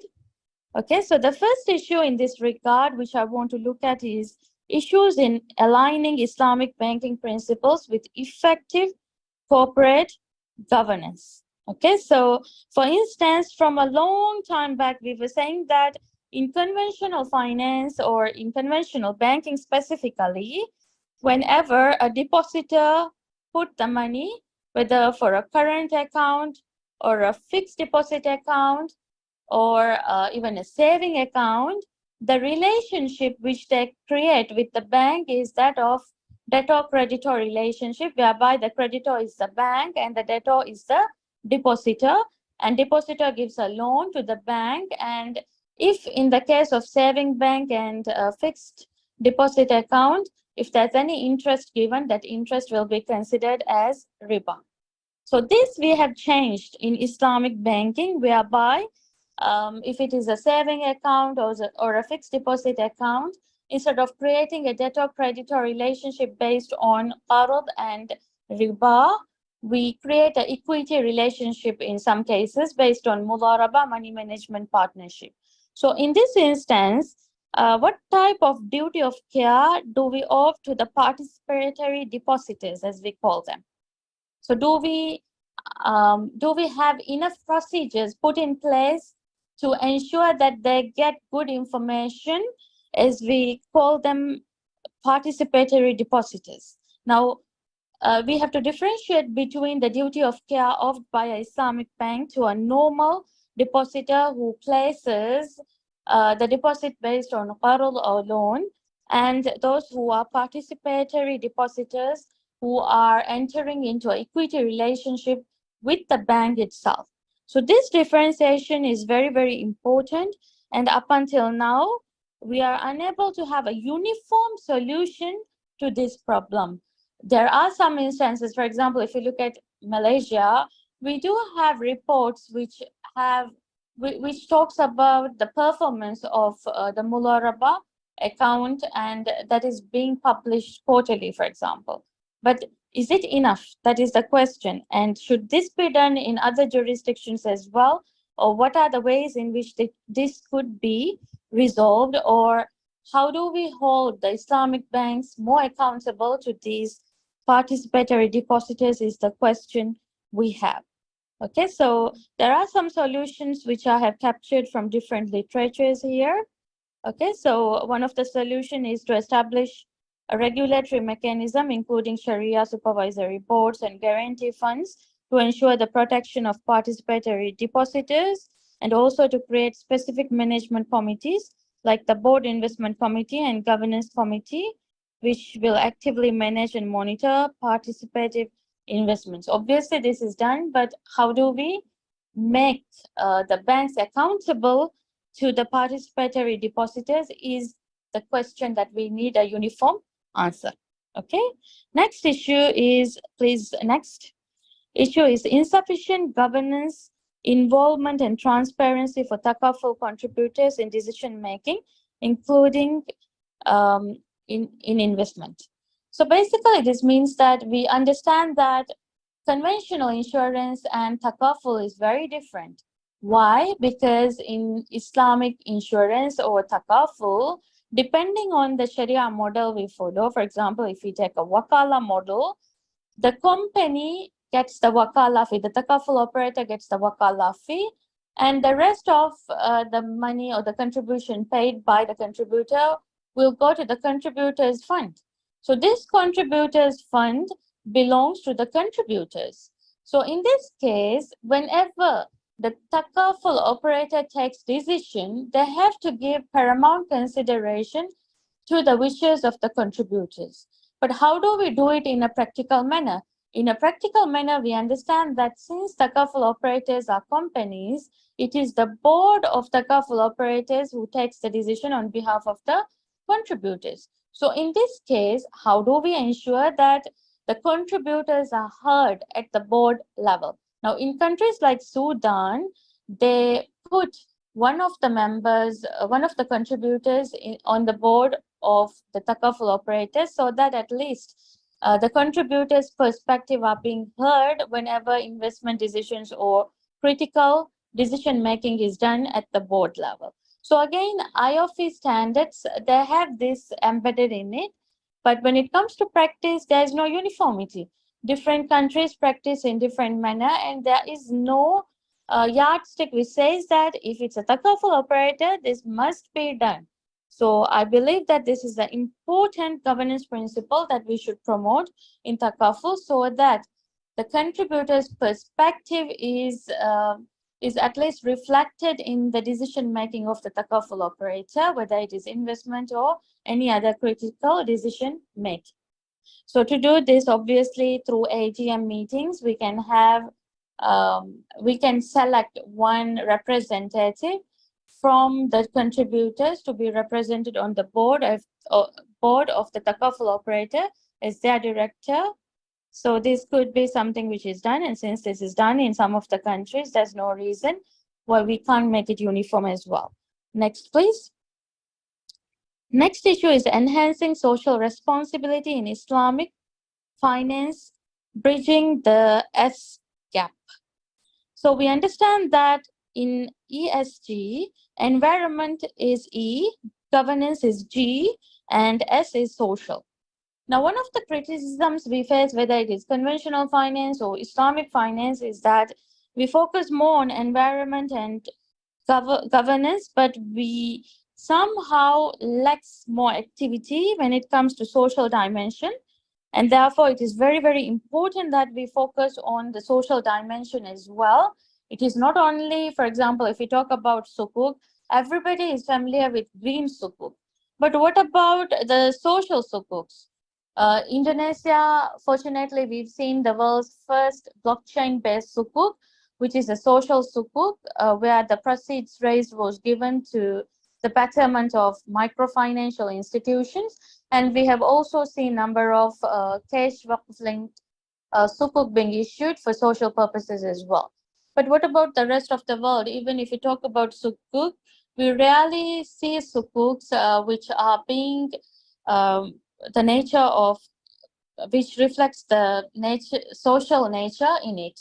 Now, in Malaysia, we have, for example, sukuk prihatin. It could be considered as a social sukuk, quasi-social sukuk as well. And the sustainability or SRI sukuks, which has been issued, also can be considered under this.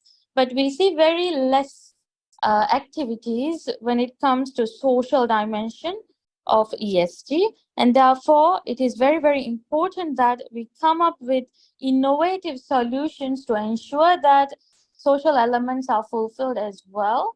And for Islamic business and finance, it's not something difficult because we have Islamic social finance institutions or instruments which we have to practice as a Muslim. For example, zakat, sadaqah, awqaf. So easily we can do it. It's just a matter of putting a collective effort and ensuring that we focus on this, and this should be the main agenda whenever we do things. So I guess that is the way forward in this regard. So next issue is the need to harmonize Sharia investing and ESG integration for common ground. Next, please. So when we look at this issue, we understand that when people do Sharia screening of a stock, from a Sharia perspective, theoretically, it should be ethical as well. But when we look at another type of screening, for example, the ESG screening, we understand that they have positive screening as well. And their positive screening includes certain sectors which we don't consider in Sharia screening. So therefore, it is very important to ensure that we embed the positive screening aspect in Sharia screening, in the hope that whatever is Sharia screened is also ethically screened. So this is something we want to promote. There are certain companies who are doing it. For example, Dow Jones have done it. Wahid Investing has done it. Sedco in Saudi Arabia, they said they are also doing it. So in these instances, we understand that this is not something impossible. It's just a matter of putting uniform or unified effort to do this. So I believe that it's very, very important that we try to harmonize Sharia investing and ESG investing so that we reflect the true Sharia principles that must be reflected in a Sharia screening. Because we say Islam is a ethical religion, and whatever is being prescribed in Islam is ethical. So therefore, this principle must be reflected in Sharia screening, and somehow we need to revise the Sharia screening to reflect this as well. Next, please. So the next issue which I want to share with you today is Sharia governance vacuum that we've seen in Danage Sukuk default case. So Danage Sukuk default case is a case where it is understood that the issuer can just go and say that the sukuk is un-Islamic or non-Sharia compliant, and they can just say that we don't want to pay it on this ground. So just because whenever you want to avoid your obligation of paying to the sukuk holders, you can just come up with an excuse like that. So why did that happen actually? So that happened because of lack of regulatory and Sharia governance frameworks applicable to sukuk. So normally when we structure sukuk, we understand that at the inception of the sukuk, we appoint Sharia advisors, but throughout the sukuk tenure, there is no regulatory requirements imposed to check regulatory or Sharia compliance. So this is something which is very dangerous, and it has been reflected in the case of Danage as well. So I think this is the right time for us to talk about having proper Sharia governance mechanisms implemented in this regard in sukuk transactions as well. So let's go to the next one, which is the governance gaps in green sukuk. So obviously, whenever we talk about green sukuks or green bond, now the trend is people talk about greenwashing. So why is that greenwashing a very common terminology used?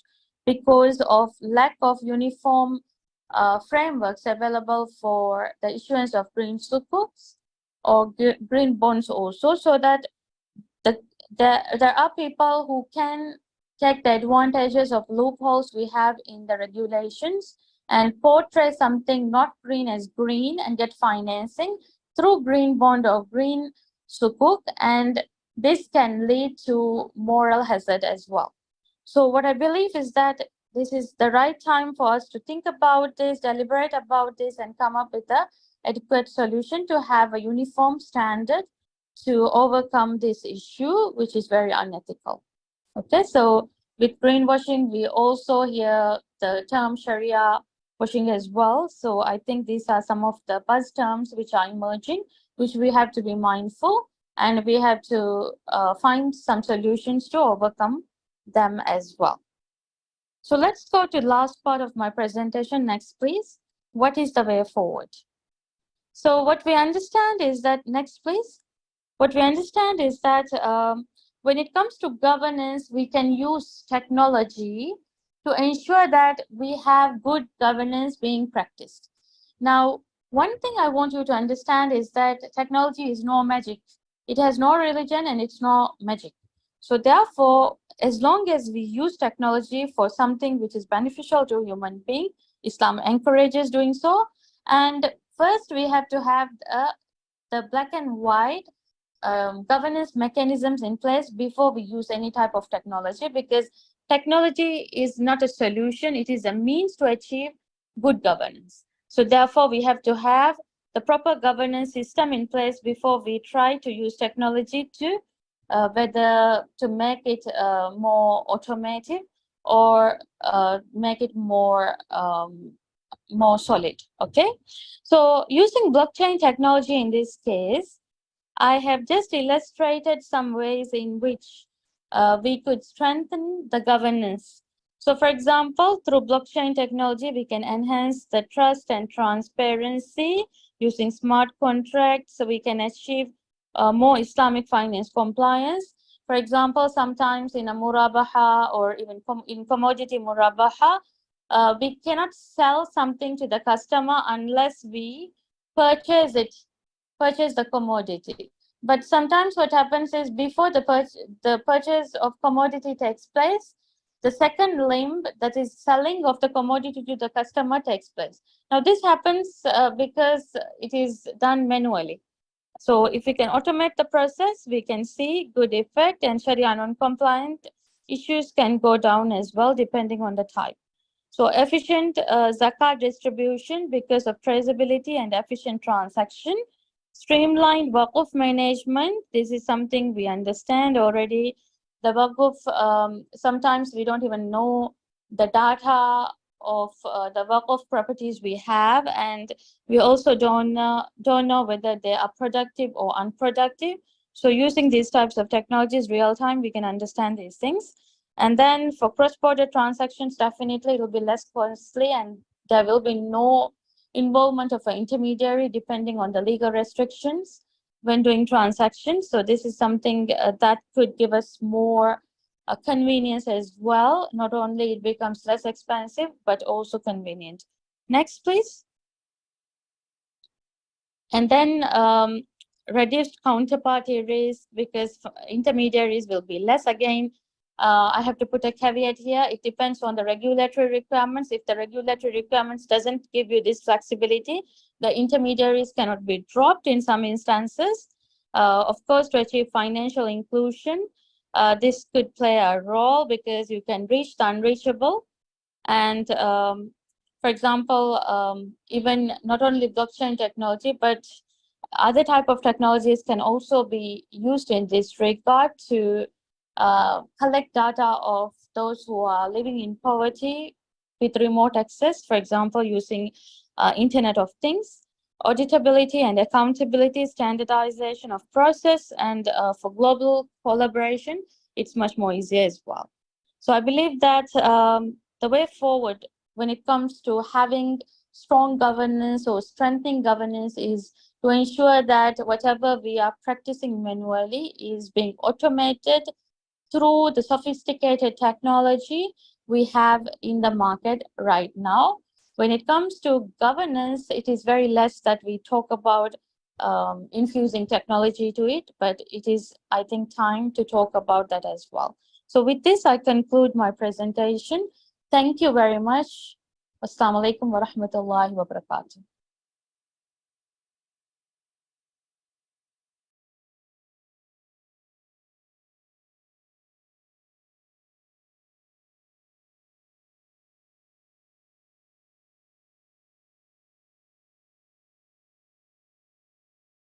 To Professor Dr. Aishan Muniza for giving us this wonderful insight. Now, step on to the next session is discussion session that will be led by our moderator, Mrs. Maulidiati Aisyah, SA MCom. Ms. Maulidiati Aisyah, SA MCom, is an accounting lecturer in Universitas Islam Indonesia, and she is also the Secretary of International Undergraduate Program. She was graduating from Universitas Gajah Mada and Master of Commerce in University of Queensland, Australia. Ms. Maulidiati is also certified as a management accountant and certified as data analysis ACCA. And our speaker for this session will be Mr. Herman Saheruddin, SA MSM PhD, and Dr. Mahmudi, MSE AK CMA. For all speakers and moderator, please come up to the stage and start the panel discussion.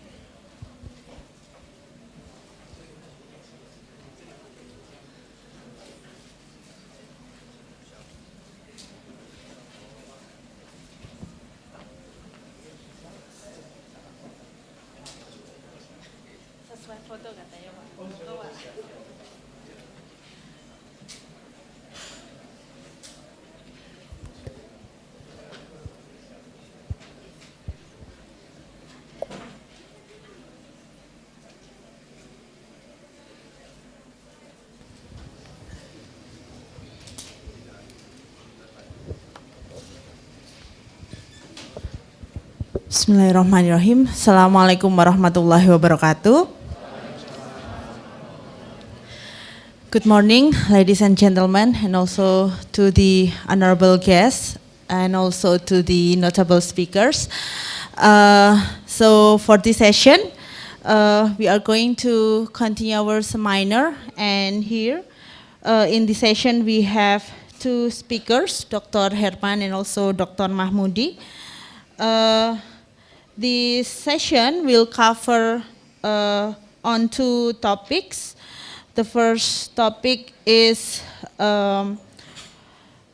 the Sharia resolution for business sustainability of Islamic financial industry in Indonesia. And the second topics will be implementation of Sharia governance in the real sector and Islamic financial industry. Before we welcome the speakers, let me read CVs from the speakers. The first speaker is Dr. Herman Sairuddin, SE, MSM, PhD. Dr. Herman is the Director of Research Group of the Indonesia Deposit Insurance Corporation, or LPS, Lembaga Penjamin Simpanan. He holds his Bachelor of Economics and Master of Management Science, majoring in Banking and Finance from University of Indonesia, and he earns his PhD degree majoring in Banking and Finance from Darla Moore School of Business, University of South Carolina, USA. As a research director, Dr. Sairuddin responsible for planning, organizing, directing, and managing the IDIC's research group to produce high-quality research, especially in banking, deposit insurance, bank resolution, and financial system stability. And he has many published research articles in well-respected international journal. He also received several awards, including Best Paper Awards, and he actively contributes as a speaker and moderator at national and international events. And without further ado, I welcome Dr. Herman to present his paper that will explain about the role of Indonesia Deposit Insurance Corporation, especially in facilitating the Islamic banking throughout the crisis and to coping with the risk. To Dr. Herman, the stage is yours.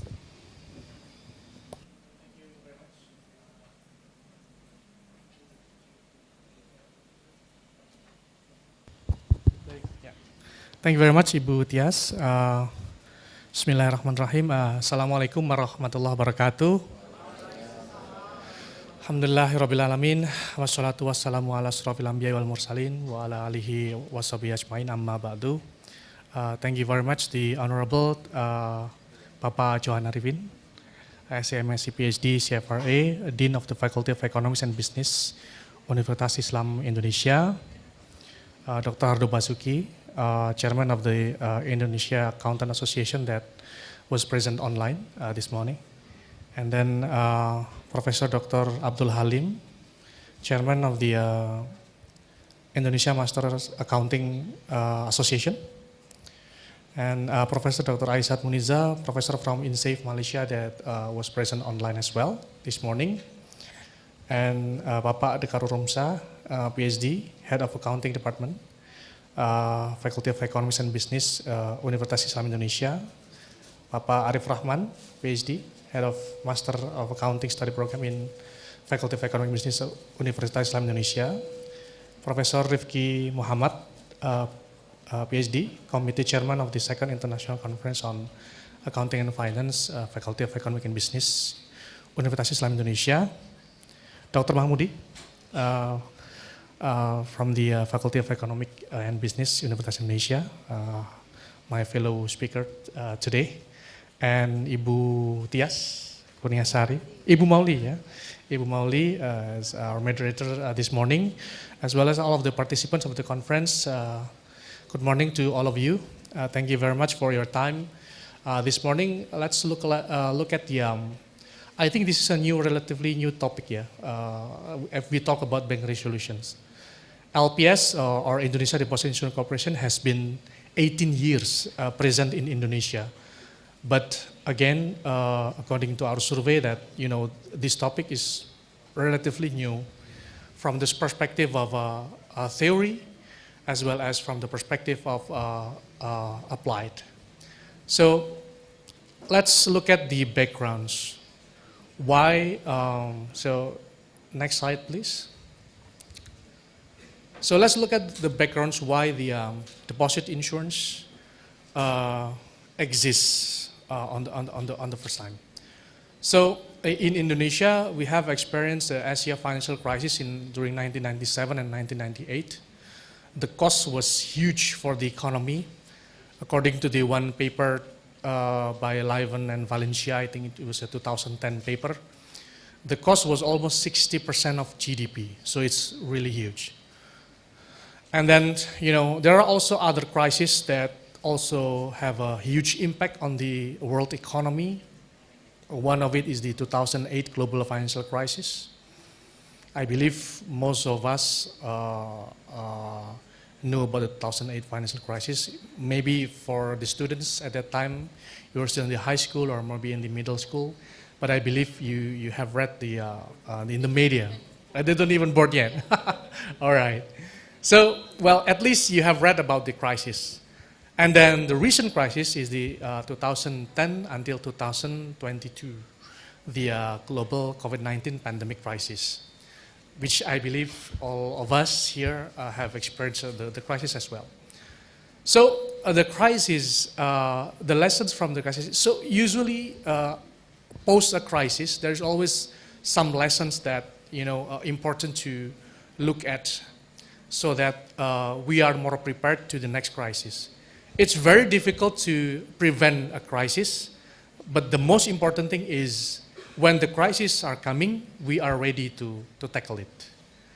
And then that is reflected in the last crisis, when on the COVID-19 global pandemic crisis. It was also a severe crisis.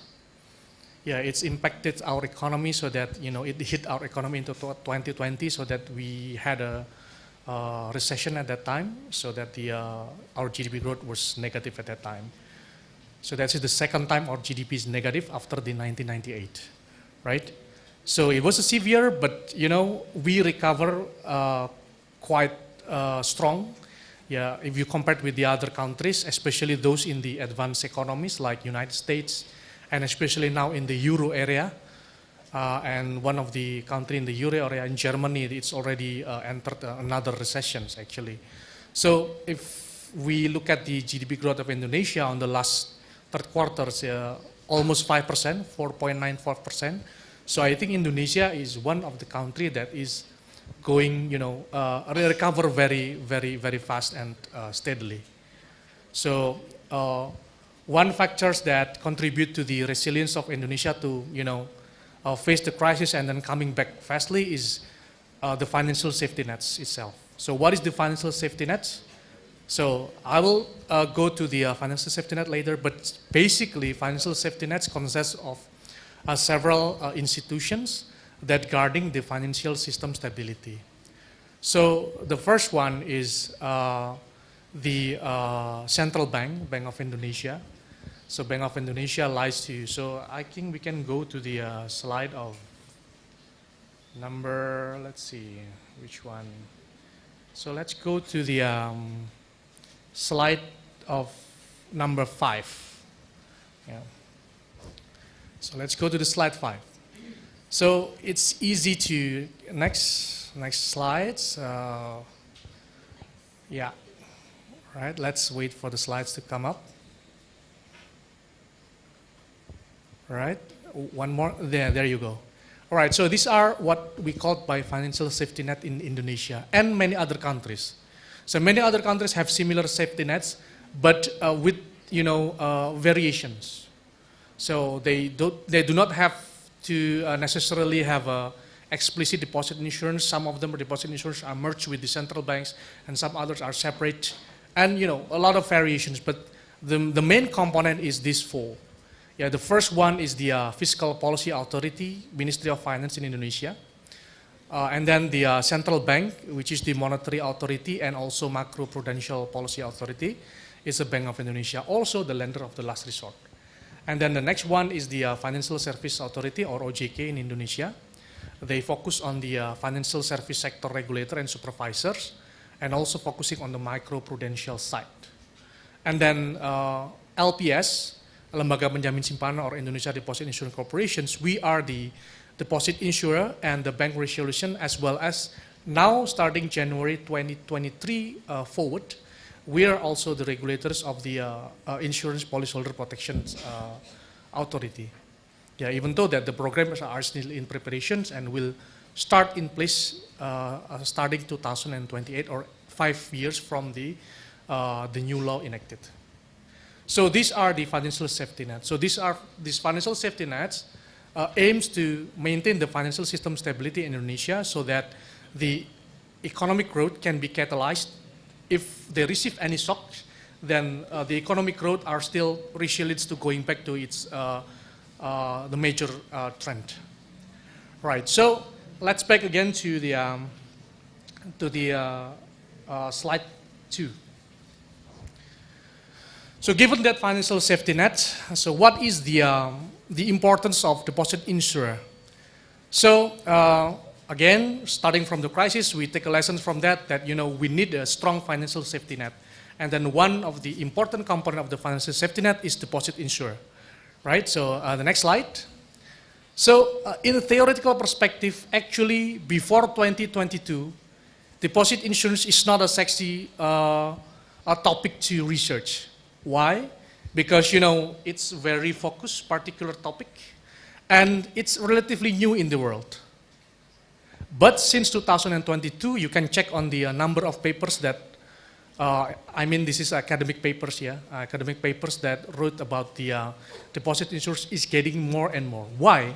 Because in 2022, the Nobel Prize winner is Professor Diamond and Dybvig, as well as Professor Ben Bernanke.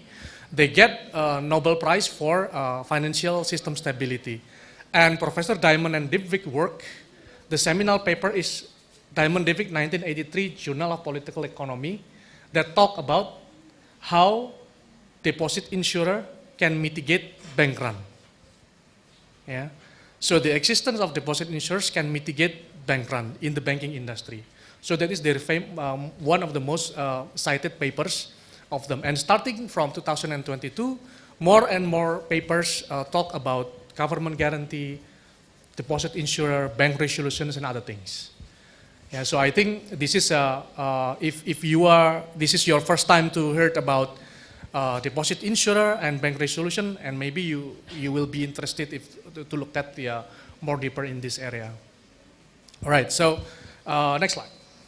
So let's see, like I said before, that LPS has been in Indonesia for 18 years. Yeah, but I think if we do a random survey in the street, for example, you can check how many people that really know that LPS exists. Right. So this is also a good time to to disseminate and increase our literacy about the financial safety net in Indonesia. So we established by the law in 2004, and then starting 2005 we are operationally active. And then until now, we have evolved into several forms. So let's see on the next slide. So when the first we operate as a simple Paybox Plus. So if there's any bank that are failed, then we pay the claim for the depositors up to certain amounts of the maximum deposit coverage, and then we then resolve the assets and liabilities of the remaining failed banks. And then in 2016, there is a new mandate in the law of the number 9 of 2016 that also give a mandate to LPS to do bank restructuring program if a crisis happens. So when a financial crisis happens and the president push the button that we are in a crisis, LPS can be the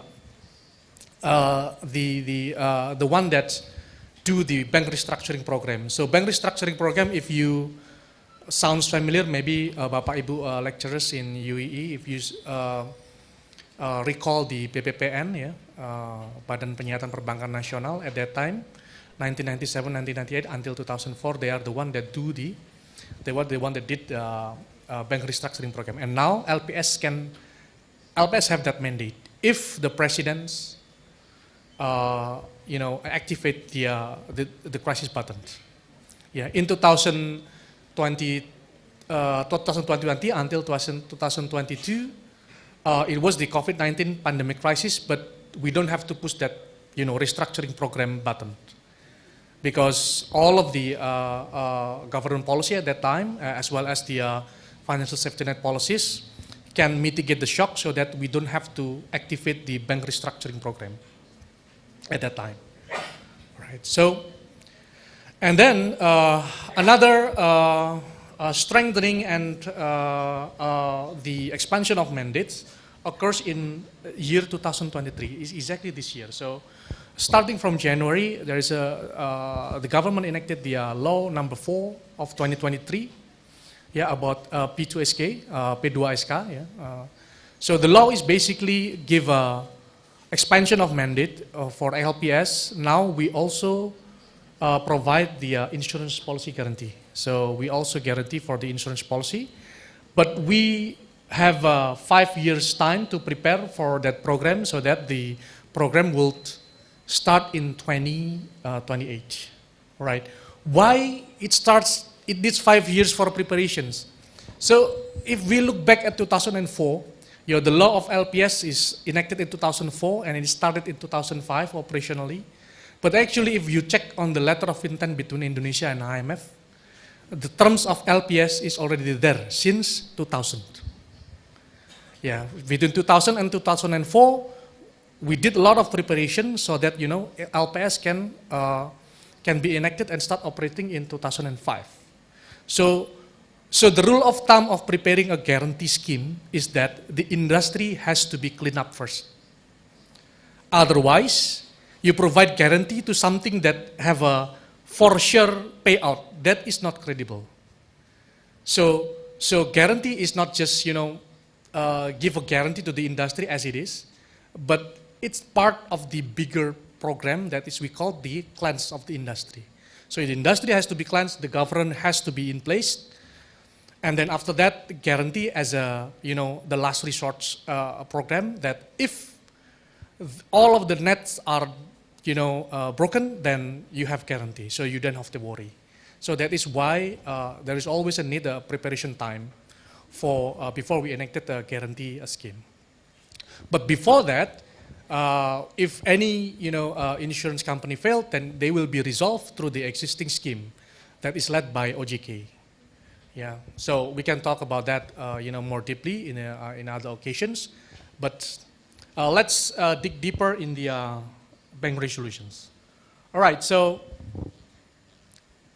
since 2023, LPS is also have an expansion in mandate as a risk minimizer. So it used to be like, next slide.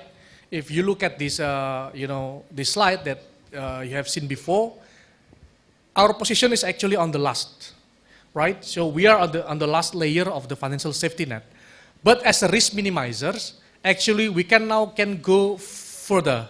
Now we can go together with OJK to do the early intervention. So what is the purpose of that? The purpose is that so that the LPS policy can more effectively maintain the financial system stability as overall, not just the last resort. Or this is different than the lender of last resort. Yeah, I mean as the last resort in the financial safety net, but we can also go further to mitigate any risk on the financial system stability. All right, so let's go to the next slides. I will go pretty fast, so probably do you have 10 minutes or 5 minutes? 15 minutes, all right. So we do have still have several times. All right, so in terms of banks, how many banks are the members of deposit insurance? The answer is all banks. So all banks in Indonesia, including commercial banks or bank umum, as well as rural banks, BPR or BPRS, are the members of a deposit insurance system. Right now, we do have 105 of commercial banks and 1,583 rural banks. And both conventional and Sharia banks are the members of deposit insurance guarantee. So, according to the best practices, in normal times especially, that the deposit insurance should be limited, because the blanket guarantee, which usually occurs during the crisis like in the past, in 1997-1998 crisis, it was blanket guarantee. It was effective to tackle the bank run, but it also have a side effect, which we called as a moral hazard. So to mitigate the moral hazard, the deposit insurance coverage should be limited. Yeah, that is why after 2005, the coverage becomes limited up to, at that time, 100 million rupiah per depositor per bank, but now it's increased to 2 billion rupiah per depositor per bank starting 2008. Yeah, notice that in 2008, even though that the other countries increased their deposit protections until blanket guarantee, our country didn't, because 2 billion is enough. 2 billion is huge. If you think that 2 billion is too small, look at the comparison to GDP per capita. It's almost more than 28 times of our GDP per capita. It's huge, but it's limited. So it's not blanket guarantee, but it's pretty huge. Yeah, why? Because there are other factors, a lot of factors that are considered to determine the level of deposit insurance coverage. One of the factors is that the literacy, financial literacy of the society. So if the people's financial literacy are still relatively low, that is the case in Indonesia, then the deposit insurance coverage should be high enough. Yeah, because if it's very small, then people if they don't understand about the deposit insurance, then if the level is too low, then that will not be a credible deposit insurance. But if it's too high, for example, like blanket guarantee, the moral hazard isn't there. So it should be limited, but high enough. And in our law, actually, there is a rule. In our law, it covers minimum 90% of the account are fully covered, 90%. And then this 2 billion per account per bank is actually covered 99.94% of accounts in the commercial banks, and then 99.98 or 99% in the rural banks. So I will go to the slide later. All right, so both conventional banks and Sharia banks are covered. Let's go to the next slide, because this is a conference that study in Islamic financial institutions. I think it's not afdal if we do not look at the data of the Islamic financial institutions. So how much is the market share of Islamic banking currently? Now it's 7.3%. Yeah, so in the past it used to be, I heard that there is a 5% curse of the market share, that there is no way that Islamic banks can have a. It's very difficult for Islamic bank basically to have a market share of more than 5%. But look at the numbers. Now it's already 7.3%. Well, part of it that this accelerations occurs during the COVID-19 pandemic. Why? I will show you in the next slide. But let's look at the asset growth. So in terms of the asset growth, even though the Islamic bank's assets in the terms of size are still relatively, smaller than the conventional banks in Indonesia, but the growth are much higher in terms of assets. Look at the next slide. So yes.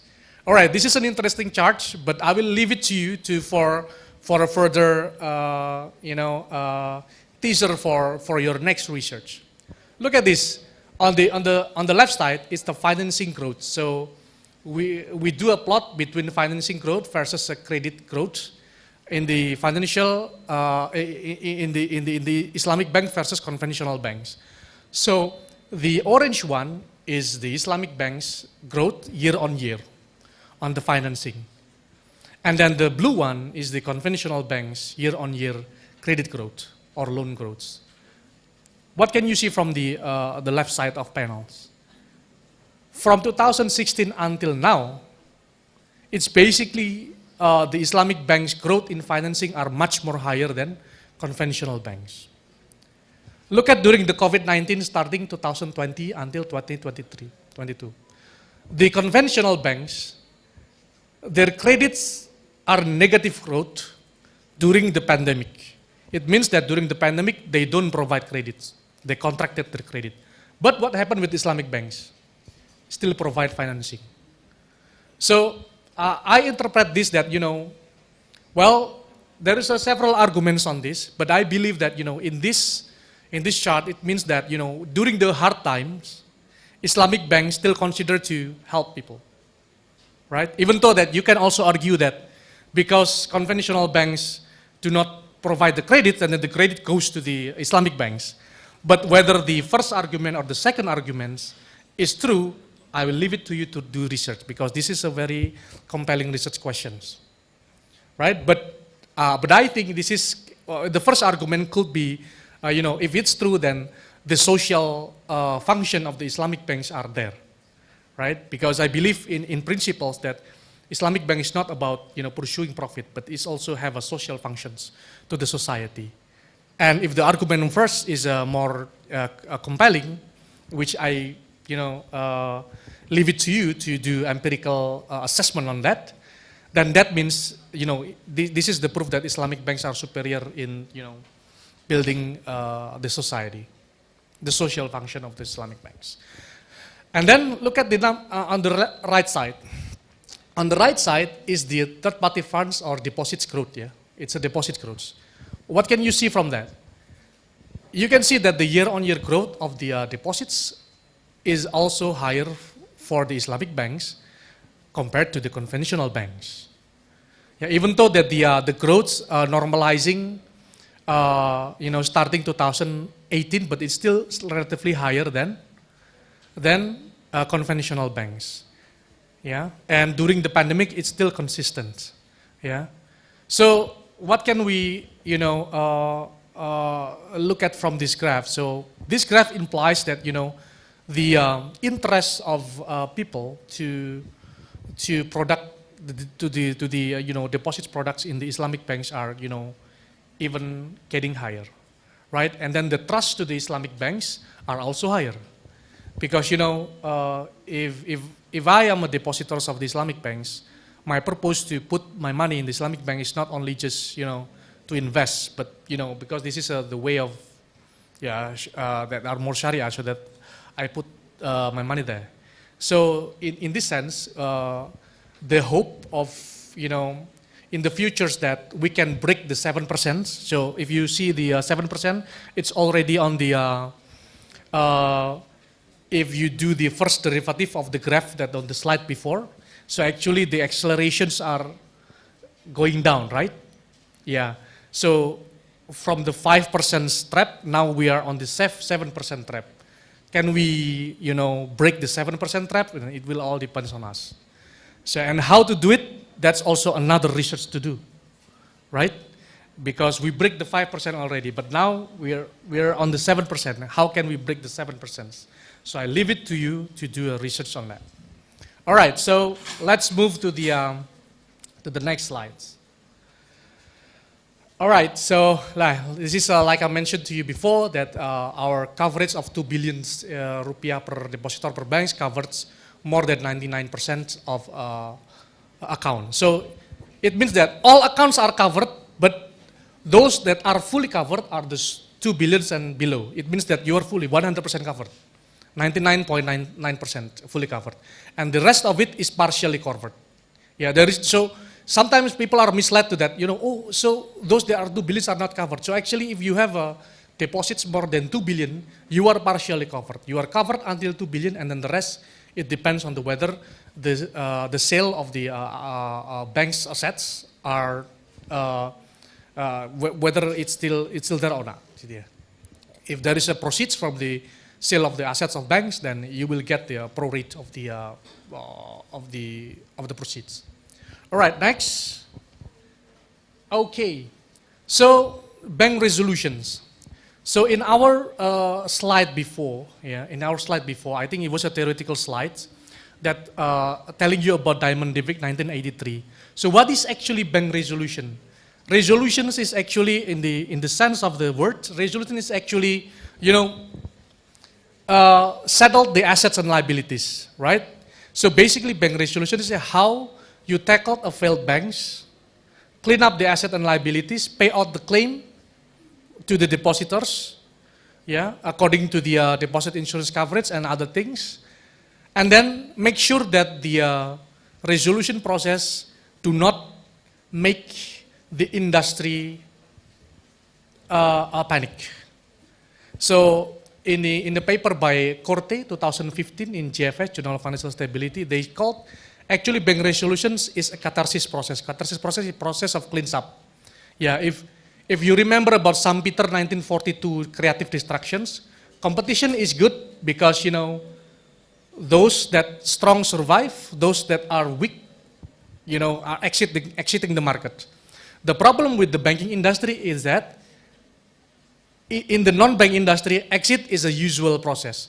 But in banking industry, failed banks sometimes can jeopardize the trust to other banks, even though the other banks are healthy. Let's back to the Diamond-David 1983 papers. So to mitigate the negative externality of failed banks, then there is a deposit insurer and bank resolutions. Yeah, so that, you know, this process of creative destruction by Peter 1942 are in place as well in the banking industry. So when the weak banks fail, and then their failure is not cause the contagion, what is the result of the industry? Industry will be stronger because those weak banks are removed from the system, right? So that is the purpose of bank resolutions. So starting 2016, there are 4 resolution methods that we can use. First is purchase and assumption, so we basically transfer asset and liability to the other healthy banks. And then the second is bridge bank, it's a temporary bank that we form before we find other banks that willing to do purchase and assumptions. And then these bridge banks are run and owned by the LPS. And the third one, we do temporary capital injection like what we did for a bank in 2008, right? And then liquidation. Liquidation is basically do the claim process reimbursements and then liquidate the assets of the failed banks. Next slide. So, next slide again. I think so far we can skip to slide 13. Yeah, slide 13. All right. So far we have resolved 122 banks since 2005. So among that 122 banks, we liquidate one commercial bank at 2009. Yeah, one bank was resolved through temporary capital injection. Yeah, and then the rest of it are rural banks. We resolve through liquidations and claim process reimbursement. So we close the bank, we sell the assets to the market, and then the depositors are paid back up to 2 billion per depositor per account. All right, so let's get back to the slide 12. So to be eligible, all right, so yes, this is slide. So for depositors to be eligible for the claim process reimbursement, you have to notify that there are 3 requirements, okay? There are 3 requirements. 2 more minutes, okay. So the first is that it has to be recorded in bank's book. Your deposit has to be recorded in bank books. The second one, that, this doesn't apply to the Islamic banks, but for the conventional bank, if the interest rate of the deposits is higher than LPS deposit insurance rate, then you will not receive your claim. And then the third one, you should not be a part of the fraudulence in the banks. So if you fulfill these 3 requirements, then your claims are on, you are paid. So this is basically to mitigate the moral hazards. All right, so let's get to the slide 14. I think this is my last slide that also may be interested to you. All right, you all know that we have liquidated 122 banks. Among that banks, 11 of them are Sharia rural banks. So because in Indonesia we have a dual bank system, conventional and Sharia, even the conventional one also have the Sharia unit within them. Then we discussed with our fellows from DSN MUI, yeah, that we need to apply the Sharia principles to our business operations in LPS. So we have 2 fatwa. We have 2 fatwa that are related to LPS. The first one is the fatwa related to deposit insurance itself. So the akad of deposit insurance, according to the fatwa number 118, year of 2018, is kafalah. It's similar with the other, like in Malaysia, they also have a akad kafala. And then for the bank resolution, we have another fatwa, that is fatwa number 130, year to 2019. Yeah. So basically, this is what is the fatwa about? So basically, for the resolution of banks, the sale of assets should follow the akad. Yeah. So we basically dissect the banks, the failed bank assets into several categories, and then what are the akad to do the asset sales will depends on the akad of the assets. Right? So the details we can discuss more in the discussion, but this is basically the content of the fatwa of 113. So basically, it's simply, you know, look at the assets akad, and then the akad of the transaction of sale of that asset in the market will follow the akad of the assets. So that is the general principle of it. So I think that's all of it. Thank you very much for your attention. So I'll give it back to our moderator. Thank you very much. Assalamualaikum warahmatullahi wabarakatuh. Waalaikumsalam warahmatullahi wabarakatuh. Thank you, Dr. Herman, for a really great explanation on the role of LPS, how to tackle and how to cope with risk and also crisis in Indonesia. Okay, so without further ado, let's get into the second speaker, Dr. Mahmudi, who will present about the implementation of Sharia governance in the real sector and Islamic financial industry. But before that, let me read through CV of Dr. Mahmudi. Dr. Mahmudi graduated from Universitas Gadjah Mada for his doctorate degree in 2018. He is our senior lecturer in Universitas Islam Indonesia, and currently he is a chairman of Internal Audit Office in UII Waqf Board Foundation. And he already published in many reputable journals, and he also wrote several books, including the book about accounting system for zakat management institution, as well as other local financial government and other local government books as the textbook in the lecturing. All right, so without further ado, I will give Dr. Mahmudi another 30 minutes to present the topics. The stage is yours, Doctor. Bismillahirrahmanirrahim. Assalamualaikum warahmatullahi wabarakatuh. I would like to greet to the Honorable the Dean of the Faculty of Economics and Business, Bapak Dr. Johan Arifin, and then the head of study program, Master of Accounting, Bapak Dr. Arif Rahman, and the chairman of the committee, Professor Dr. Rizky Muhammad, and all the members of the committee, and to the participants, all the participants that joining online as well as offline this morning, and also to the distinguished guests from sponsors and co-hosts maybe that can attend this meeting. Okay, in this opportunity, I will discuss about the implementation of Sharia governance in the real sector and also in Islamic financial industry from the theoretical perspective and also from the practical perspective. Okay, next slide, please. Actually, the development of the Sharia institution very promising, and right now we witness that the development of Sharia institution growing fast in the last maybe 2 decades, yeah, right now. And we have 3 categories in Sharia institution. The first one is Sharia financial institution or Islamic financial institution, IFI, including Sharia banking.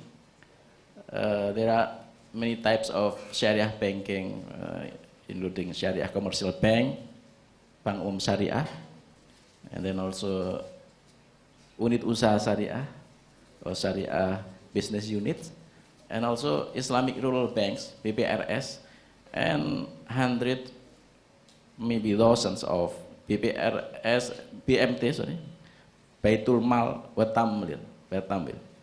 And right now we have 13 Islamic commercial bank, 33 Islamic business unit, 169 Islamic rural bank, plus insurance based on Sharia and other financial institution that adopt Sharia principle.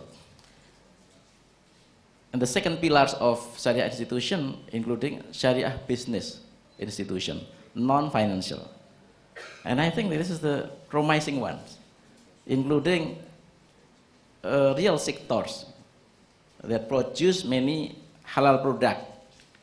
For example, Sharia beauty and spa, modern fashion, and also pharmacy industry, health, travel and tourism, hotel and hospitality, and food and beverage, halal product, animal slaughter industry based on the Islamic principle.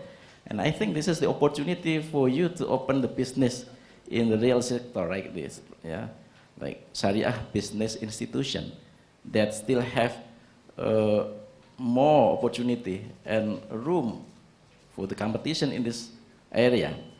And the last is about the Islamic social finance institution, ISF, including zakat institution, Basnas and LAS, that spreading from the national level into the local level. For example, we have Basnas at the national level and also 34 Basnas at the provincial level, 464 Basnas at the city and regency level, municipality levels, and also 37 LAS national, 33 LAS province, and 70 LAS at the city and regency level.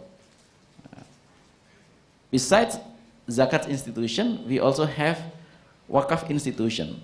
We have Indonesian Wakaf Board, and in Indonesia we have right now it's around 280 wakaf institution. Alhamdulillah, we also have Lembaga Wakaf Uang, LWU, and also LAS UII that it has been registered by the governments. Besides that institution, there are so many institutions that adopt Islamic principle, including Islamic charity, foundation, humanity institution, Sharia crowdfunding, and so many.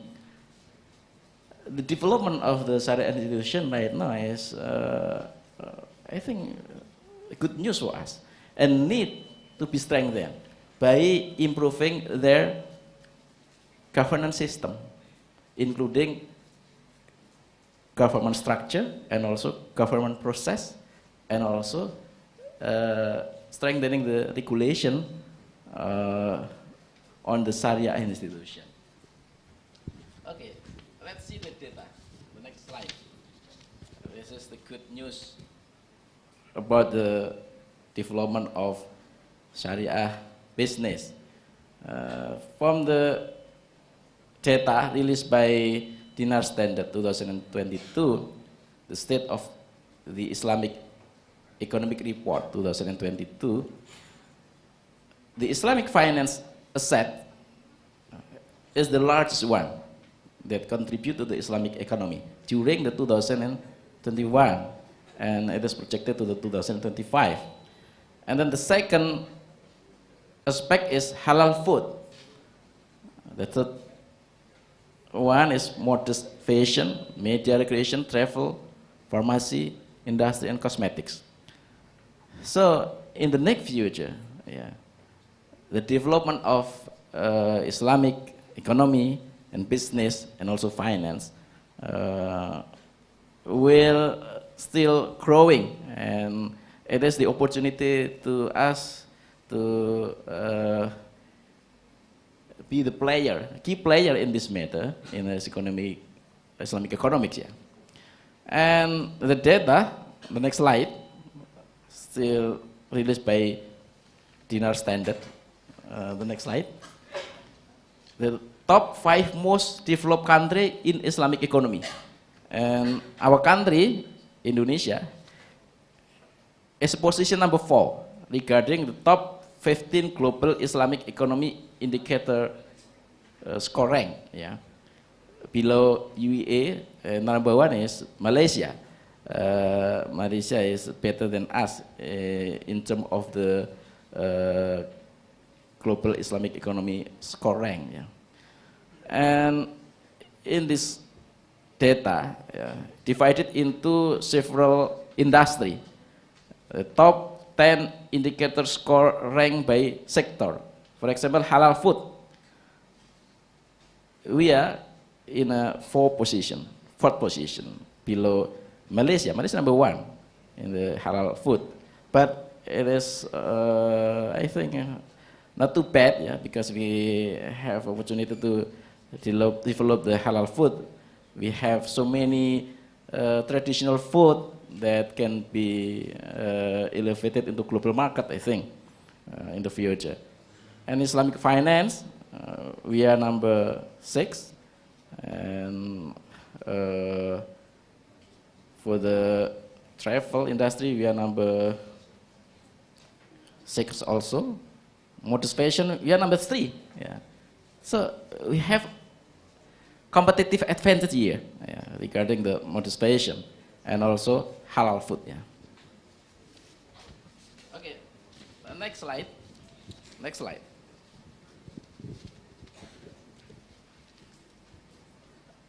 During the crisis, Islamic finance, including Islamic banking, outperformed conventional banks. When the conventional bank collapsed during the crisis, but Islamic banking still growth, have a positive growth, and has a resilience compared to the conventional bank. So the governments then also try to support the Islamic finance, Islamic economy, and enhance the Islamic bank, because it is proven that Islamic bank has strength and resilience in a global crisis as well as in a national crisis of the economy. Okay, next slide. Regarding the growth of Syariah finance, especially Indonesian Syariah banking, it has a positive trend regarding the total asset and also the another indicator, for example, the allocation of the fund to the providing the credit to the industry, and also based on the data as July 2023, Indonesian Sharia financial growth is about 13% year-over-year. And then the market share of Sharia finance is around 10.89% of the total national financial industry, and the total amount of the Sharia finance, it is 2,000 trillion rupiah, 2,461 trillion rupiah. It is similar to the ABBN. Yeah, for the amount of the ABBN is around reach 3,000 trillion per year. And the market share of Syariah bank is 7% to total national financial industry.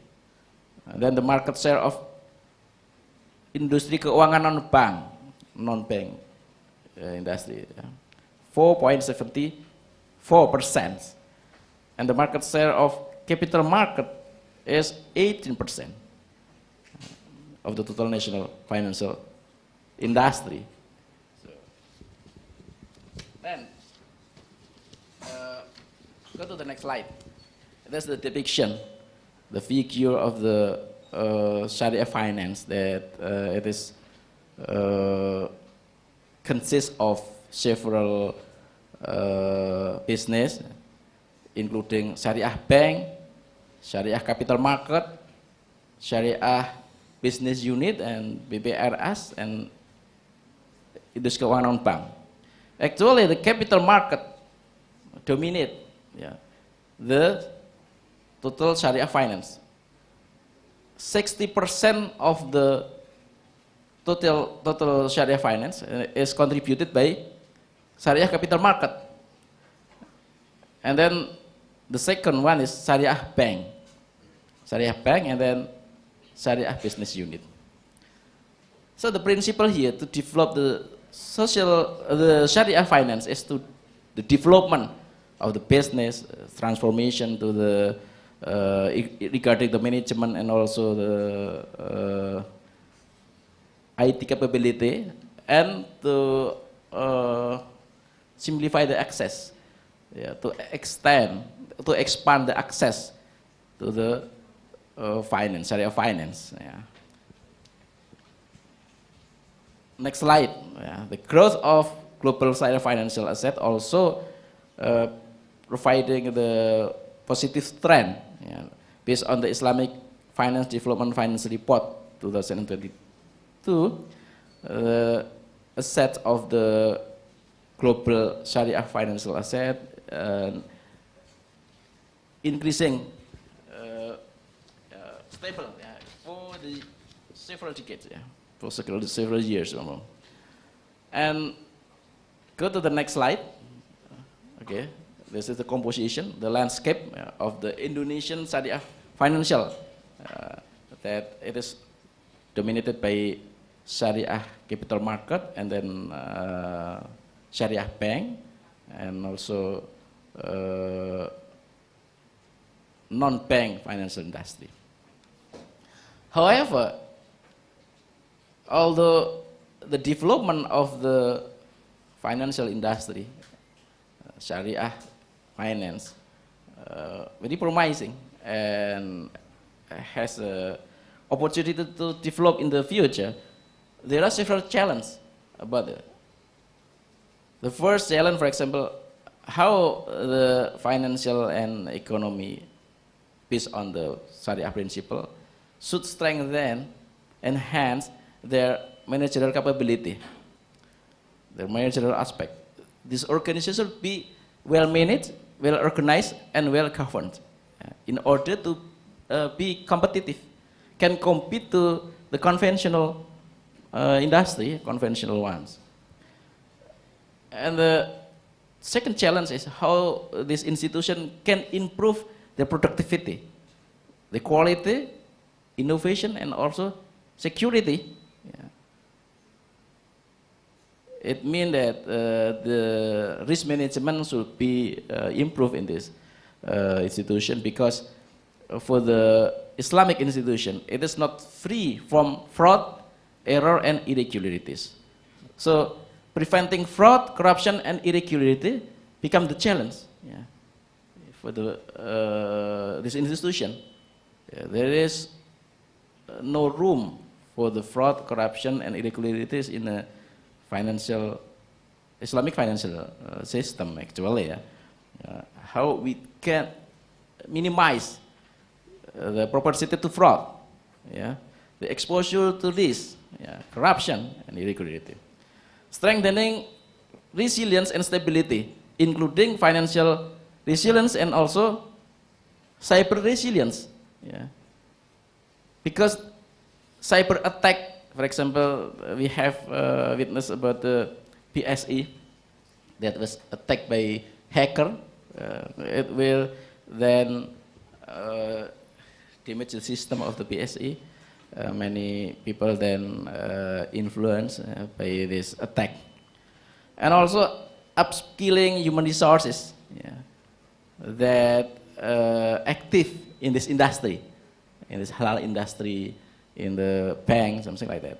And the last is about how this industry, Syariah industry, can transform into new technology, digital transformation and technology adoption in order to pursue the developments of the technology that is adopted by conventional sectors.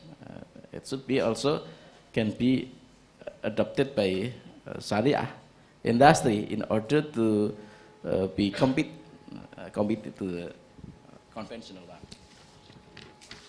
Okay, next, how this industry, the Syariah business, should strengthen their managerial aspect. It's starting from the improvement or enhancement of the Islamic business process, internal business process, and also developing the linkage in industry value chains, halal firm value chain, yeah. Improving the standard operating procedure and business mechanism that will increase the efficiency of the organization, yeah, and also the quality of the product. Implementing Islamic corporate governance and business ethics, that's very fundamental, I think, yeah. And also Islamic leadership, yeah. The leaders of the institution should be the role model, yeah. And also not just the role model in their competence, but also from the moral role model. Strengthening Islamic culture in their business industry, and also how to improve compensation system that work in halal industry or in a Sharia industry should provide welfare to the employee, to the investor, and to the parties that have a relationship with the business. Human resource management also become the important aspect that should be strengthened. And also implementing Islamic marketing, because marketing, it is not free from value, maybe, yeah. Some of the marketing using gimmick that is not accordant with the Islamic principle. So the marketing that follow the Sharia principle, that it is conformed with the Islamic values, yeah. Not manipulating the customer or something like that, yeah. Using the true information about the product, yeah. Something like that. The next slide. This is our task to strengthen Islamic business process from the internal aspect of the organization. Yeah. We should try to improve or introduce Islamic principle during the operation of the business, from input, process, and output. Yeah. For the primary activity, especially for the manufacturing industry as well as merchandising industry, starting from inbound logistic, we use material that is halal, and it is also go green, yeah, using go green concept, yeah. And operation outbound logistic, we create halal product, halalan and toyiban, halal and toyib, sales and marketing and servicing to the customer. All of these activities should be based on Islamic values, Syariah principle. And also the support activity, administrative, finance, infrastructure, accounting, human resource management, product and technology development, and procurement from front office to the back office should be based on Islamic value. Yeah. This is the internal aspect of the organization. The external aspect, how we develop Islamic firm value chain. Yeah, Islamic firm value chain. Go to the next slide. Yeah. Excuse me, Doctor, you still have 9 minutes. 9 minutes. Okay, it's enough for me. Strengthening Islamic industry value chains, we should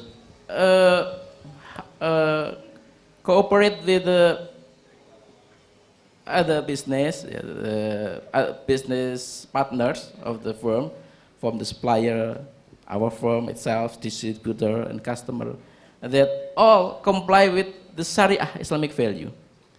So it is very important to cooperate, to partnering with the business that adopt Islamic value. You can maybe do not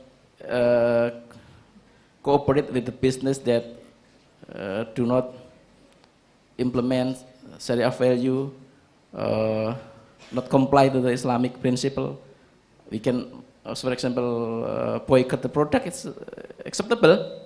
Yeah, regarding this, if we, for example, the last time we have a cooperation with the company that support Israel, for example, war against Hamas, we can stop about that. Yeah, this is because how we then change the partner that adopt or comply to Sharia.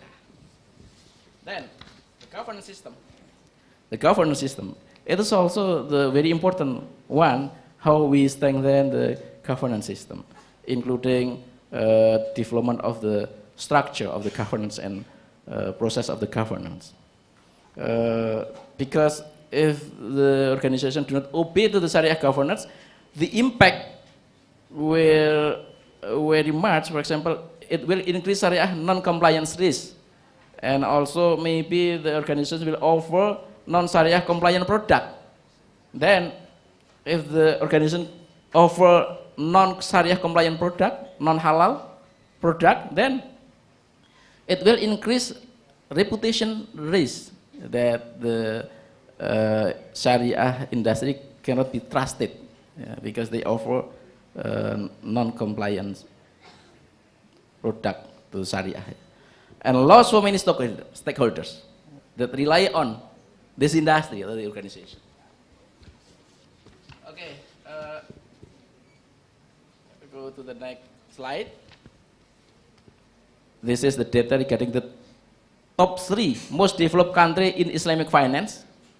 Yeah, based on the data released by Islamic Finance Development Report 2021, that include Indonesia here, Indonesia, but do not Malaysia, Indonesia, and Saudi Arabia. Comparison between 3 nations.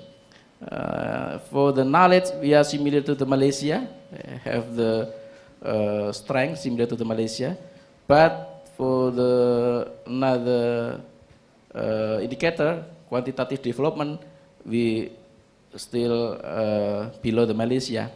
And awareness also, the awareness we are below the Malaysia. CSR, we are also below Malaysia. Then I have explained the next slide about the fraud in financial institution, that Sharia industry is not free from fraud, corruption, and irregularity. So it is our task to prevent, to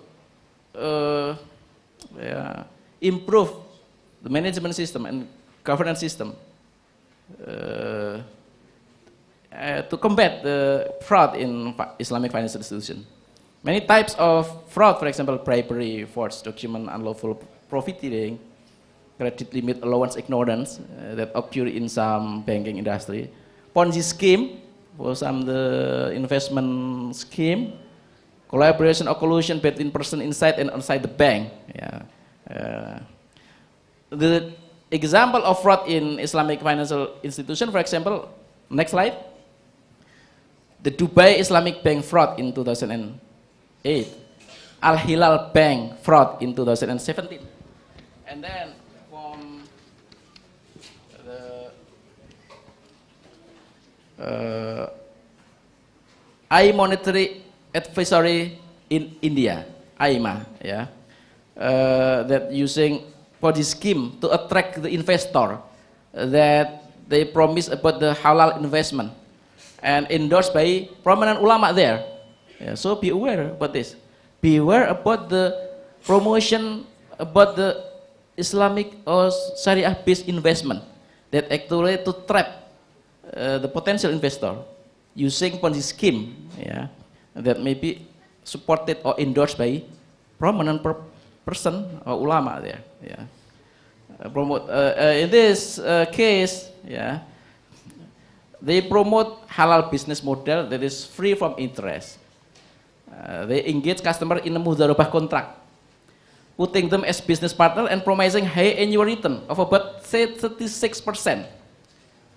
Then this business collapsed because this business cannot then provide a dividend into the investors, yeah, or default, yeah. But the ulama, yeah, Muhammad Maksud Imron Rasadi and Hanif Afsar Azizi Rashid, two famous ulama in Bengaluru, backed up IMA after the default. Yeah. They asked investors to keep patient, assuring it was a temporary situation.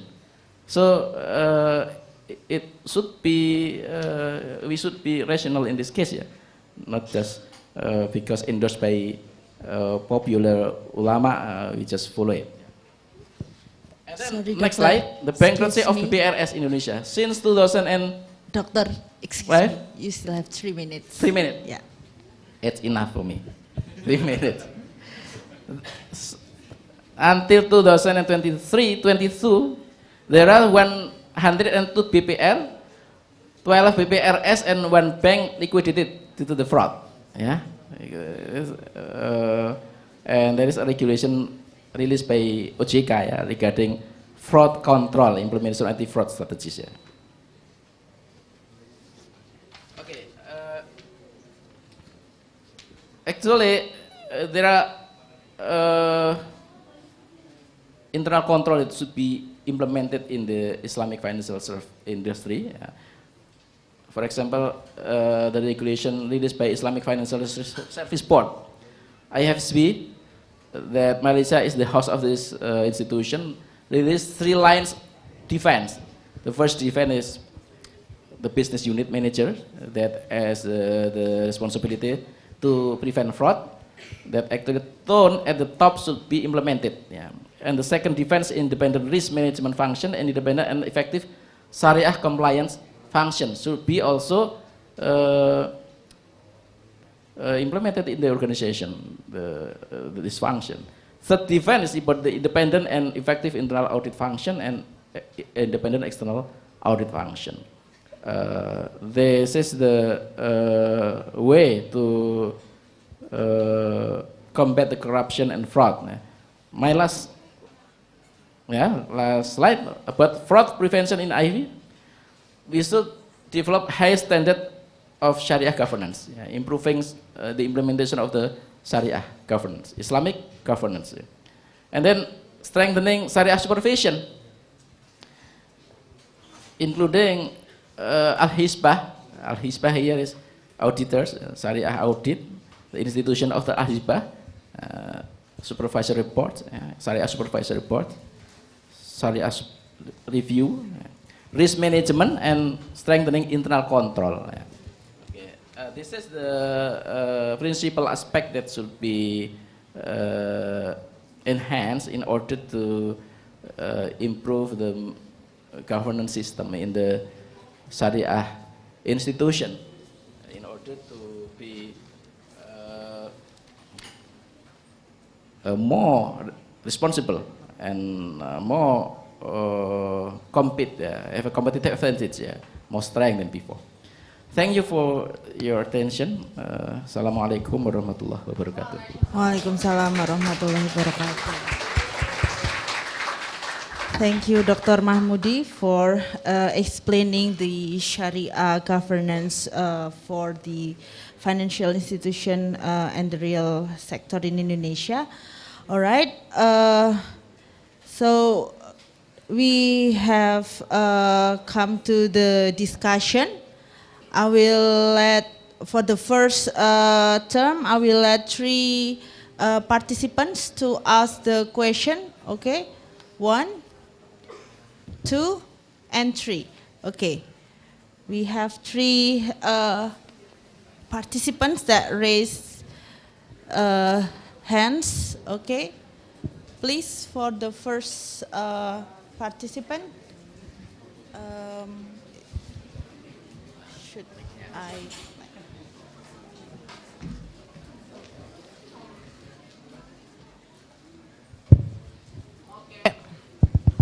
Okay. Assalamualaikum warahmatullahi wabarakatuh. Waalaikumsalam warahmatullahi wabarakatuh. Explain the benefit of EPS. Sorry, what? Explain the benefits of LPS. Oh yeah. Okay. Thank you. Yeah.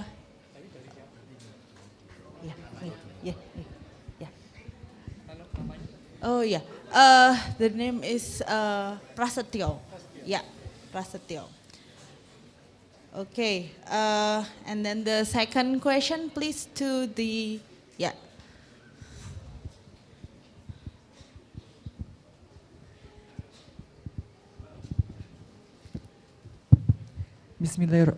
Bismillahirrahmanirrahim. Let me introduce myself. My name is Ragil and I'm from... Sorry, your name again? My name is Ragil and I'm from... okay. Yes. And I'm from the Economics Department 2020. Okay. Let me ask to Mr. Mahmudi. Previously, you explained a very interesting topic about the implementation of Sharia governance in the real sector and the Islamic financial industry. And I'm very interested in it. Let me ask her, how is the implementation of Sharia governance in the real sector and the Islamic financial industry in overcoming the problems of undeveloped laws and the uncertainty of Sharia governance? Thank you. Okay, sorry. So your question is how does the Sharia governance will be implemented to the real sector, especially in overcoming the what? Undeveloped laws and the uncertainty of Sharia governance. Oh, the uncertainty of Sharia governance. Okay, thank you, Ragil. Okay, and then the third question.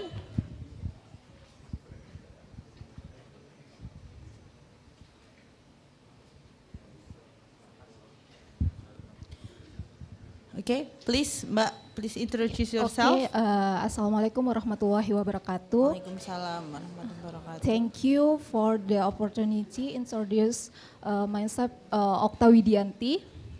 How to change people mindset about. Sorry, your name first, please. Okta Widianti. Okta, okay. Yeah. Okay, and your question will goes to Dr. Herman or Dr. Mahmudi? Dr. Mahmudi. Okay, Dr. Mahmudi. How to change people mindset about understanding Islamic banking. In reality, there are many people who lack understanding of Islamic banking.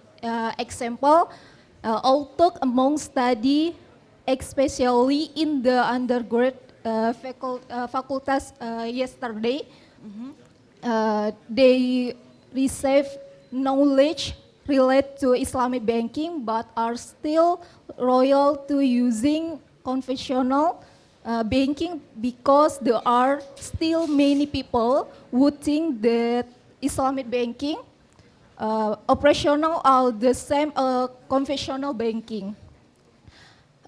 We know that Islamic banking is an industry that is resilient to the economic crisis. according to reality. This is related to the slide. So Professor Dr. Aisat Muneza is generate Sharia governance model that the a company is include is the component also relates to culture ya slide. So Pak Mahbudi, so in my opinion, this is one of the way to strengthen governance, especially in Islamic banking as from support. So question, how to change people mindset about understanding Islamic banking. Okay, thank you. Waalaikumsalam warahmatullahi wabarakatuh. Okay, waalaikumsalam warahmatullahi wabarakatuh. Thank you, Okta.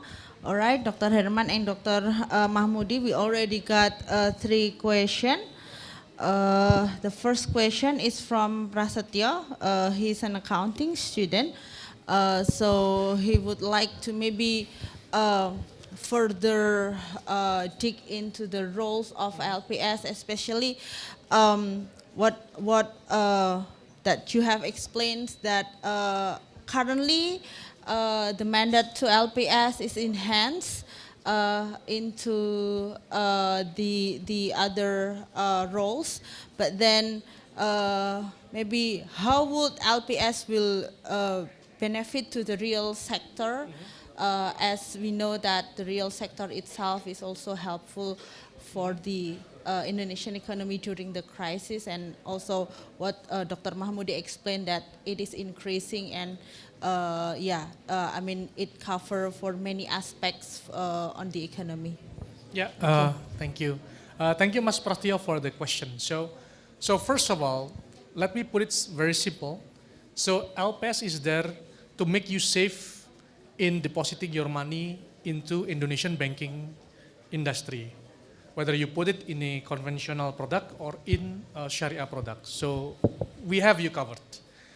So if you and other depositors feel safe to, save your money in the banks in Indonesia, then it means you provide supply of money or loanable funds or loanable financing to the real sectors, so that with your contributions in that loanable financing money, it can be transferred by the banks to the real sectors in the form of financing, if it's Sharia, or in the form of credits or loans, if it's conventional, so that the real sectors can, do their investment. They create more production facilities. They create more, they recruit more laborers and things like that. So that is how important to convince people to keep saving your monies in banks, not under your pillows in the house, because in that way you will get to risk first. Your money will be reduced by the inflations if you don't put it in the productive way. And also Islam suggests us to put our assets in a very productive way. Yeah, so that also includes put your money in the Islamic banks, deposit it, and then by akad, for example, like mudarabah or musyarakah, then it means that you can provide financing indirectly through the Islamic banks to the real sectors. So that is, if I put it simply, for the Prasetyo questions. Thanks again, Prasetyo, for the question. Thank you, Dr. Herman. Okay, and then we have 2 questions for Dr. Mahmudi. The first is from Ragil. He asked about how to implement the Sharia governance, considering that we have there are uncertainty. So how do we implement the Sharia governance to overcoming that uncertainty? Okay, thank you for Ragil. Your question is very good, I think. Actually, there are Sharia standard bodies at the international level and also national level that release regulation about the governance standards. The first one is by the Accounting and Auditing Organization for Islamic Financial Institution, AOIV, that release governance standards. And right now in 2022, there are 33 governance standards that is released by AOIV. And then the Islamic Financial Service Board, IFSB, also release Sharia governance, Islamic corporate governance. Besides at the international level, in the national level, we are regulation from OJK, Financial Services Authority, and also from EKS, Committee National Economy Sharia, and also the support of government, for example, from the Minister of Finance, and also from the MUI, from the LPS also, that support the governance system to protect the stability of the financial system, including in this matter. For example, POJK release regulation about Sharia Supervisory Board at the banking industry. If we follow this regulation properly, so it can protect the organization from collapse in a very difficult situation, in a crisis, for example, or economic shock, distress, economic distress, because the key element here is well implemented corporate governance system, well managed governance system, including the structure of the governance and governance mechanism, system. I think that is the key. Beside that, there is Islamic International Rating Agency that provide the quality of Sharia implementation of the agency, of the organization, provide credit rating, and also corporate governance rating and sovereign rating services. Islamic International Rating Agency also carry out research, analysis, and evaluation of sector, industry, and entities. So actually, there are so many organizations that has deep concern about the development of the Sharia industry, that if we follow this regulation, it will guarantee about the quality of the management in the future. I think it will create more resilience of the Sharia industry in the future, as well as in the crisis economics. The next question. And then the second question is from Okta. She asked regarding how to change the mindset of the people in understanding Islamic banking. As I have already shared to you about the data regarding the awareness of the Islamic banking of our people in Indonesia is below Malaysia. So it is our task to then inform the people to change their mind how to use Islamic bank, for example. So considering that the conventional banks like maybe offer many facilities, and then how will, because the Islamic bank also, I think currently they already provide the similar Islamic bank should provide the similar, but at least similar. It will better if they can provide more facility, better facility than conventional bank in terms of the, for example, payment system. So what do you suggest to change people's mindset? So hopefully the 7% growth in Islamic bank, as mentioned by Dr. Herman previously, that it can be increased significantly. So what do you suggest? Starting from ourselves. Ibda binafsik. We should open account, saving account in Islamic bank. Minimal one account in Islamic bank. and also not just bank. If we talk about the Islamic finance and economy, actually not just bank, but also real sector business. We should concern about halal product, yeah, halal product, not just the bank. Bank is the supporting activity in economy actually, yeah. But the real sector is the very important one. Okay, that we should also have awareness about how we should consume halal product. We should be aware about the product that we consume. Yeah, yeah. We should also consider about it is halal or not, haram or not, it is halal or haram, toyib or not, something like that. Yeah, starting from ourselves and from our close close friend or relation, yeah, family, something like that.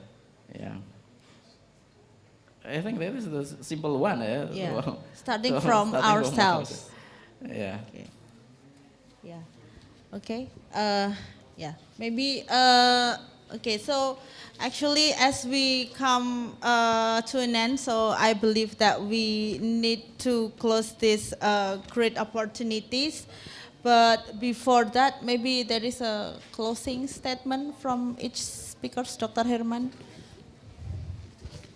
Yeah, thank you very much, Ibu. So I think most of us are scholars here, and whether you are students or faculty members, so learning is very important.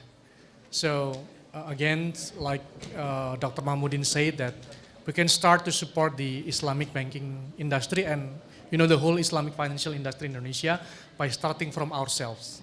But it's important as well to understand what you are get into. If you have a bank account in Islamic Sharia bank, you should know about what terms are there, what akad are there, and then if you also have products in the other non-bank financial institution that have Sharia principles, it's also suggested that you really know what what products that you have. For example, like especially in insurance, like it has akad of tabaru. So I think al-ilmu is very important. So aside that start from ourselves to have Islamic financial products, but also don't forget to implement what you have learned from university, especially from University of UEE, what you have learned in the universities, implement it in your daily life, and keep learning, yeah, because literacy is very important. Remember that the first surah in the Quran is about reading, right? So that's so I think that's for me. Thank you. Okay, thank you, Dr. Herman, and from Dr. Mahmudi. Okay, as my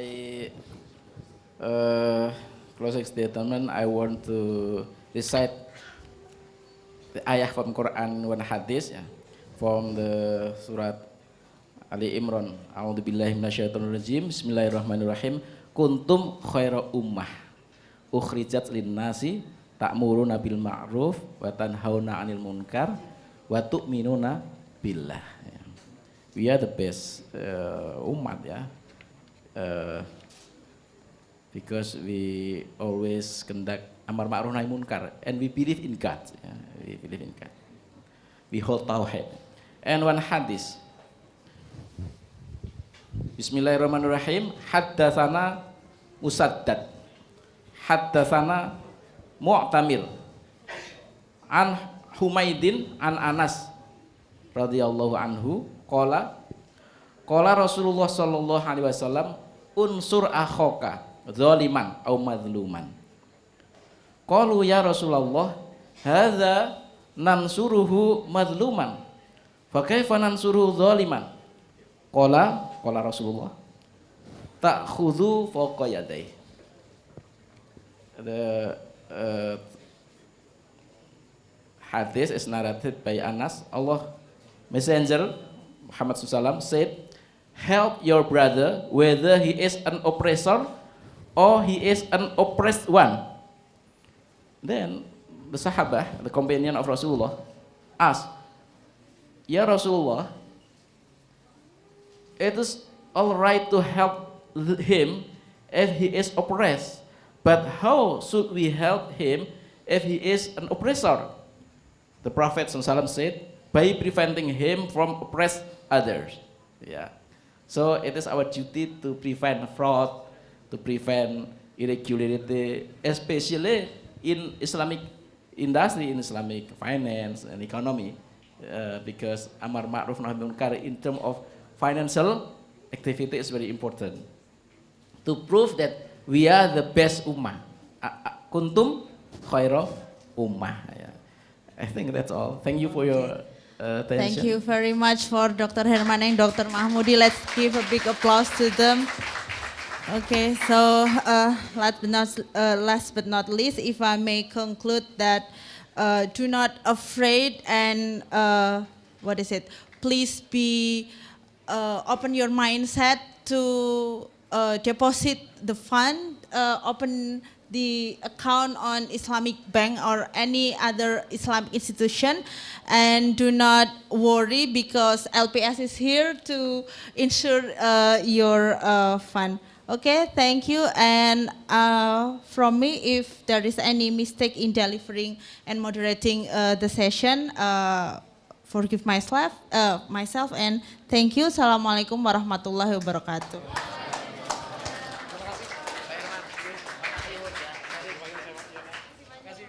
Jakartanya kapan nanti? Langsung ini Pak, nanti sore Pak. Iya. Wah ini sibuk ini ya. Izin Pak.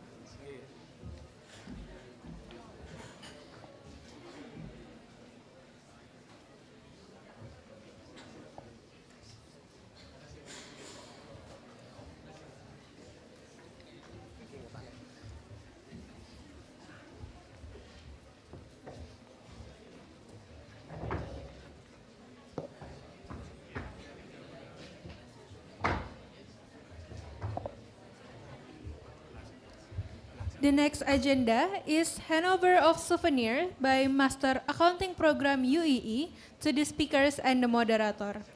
To Mr. Arif Rahman, Mr. Herman Sahiruddin, Dr. Mahmoodi, and Mrs. Maulidiati Aisyah, please come forward to deliver the souvenir.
The next agenda is the handover of certificate to co-host university and sponsor for Professor Rifki Muhammad and the representative of Amikom University, STIE Setia Atmaja University, UPN Veteran Yogyakarta, Universitas Sarjana Wiyata Taman Siswa, Rumah Sakit JH, and LPS. Please come forward.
The next is photo session for all the guests and the committee, and it will be captured by the team.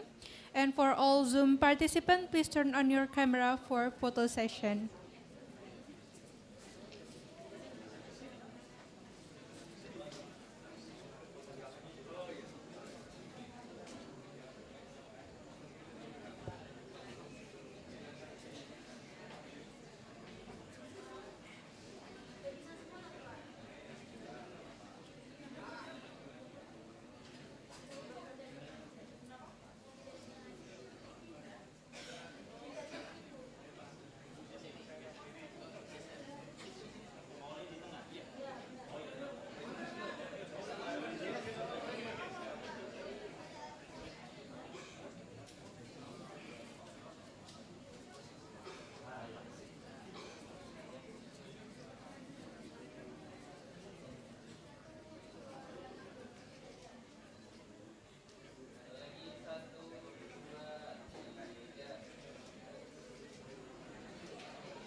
In this occasion, we would like to appreciate for our partners. In this time, there are 22 partners universities joined as a co-host, 2 foreign universities that are University Science Islam Malaysia and Rangsit University Thailand, and 21 university in Indonesia, namely Universitas Muhammadiyah Yogyakarta, Universitas Samratulangi, Universitas Pancasila, STIE Suta Atmaja Subang, Universitas Bengkulu, Universitas Lambung Mangkurat, Universitas Amikom Yogyakarta, Universitas Trunojoyo Madura, Universitas PGRI Yogyakarta, Universitas Mula Warman, Universitas Budi Luhur, Universitas Andalas, Universitas Sarjana Wiyata Taman Siswa, Universitas Syiah Kuala, UPN Veteran Yogyakarta, Universitas Halu Oleo, Universitas Islam Sultan Agung, Universitas Muhammadiyah Buton,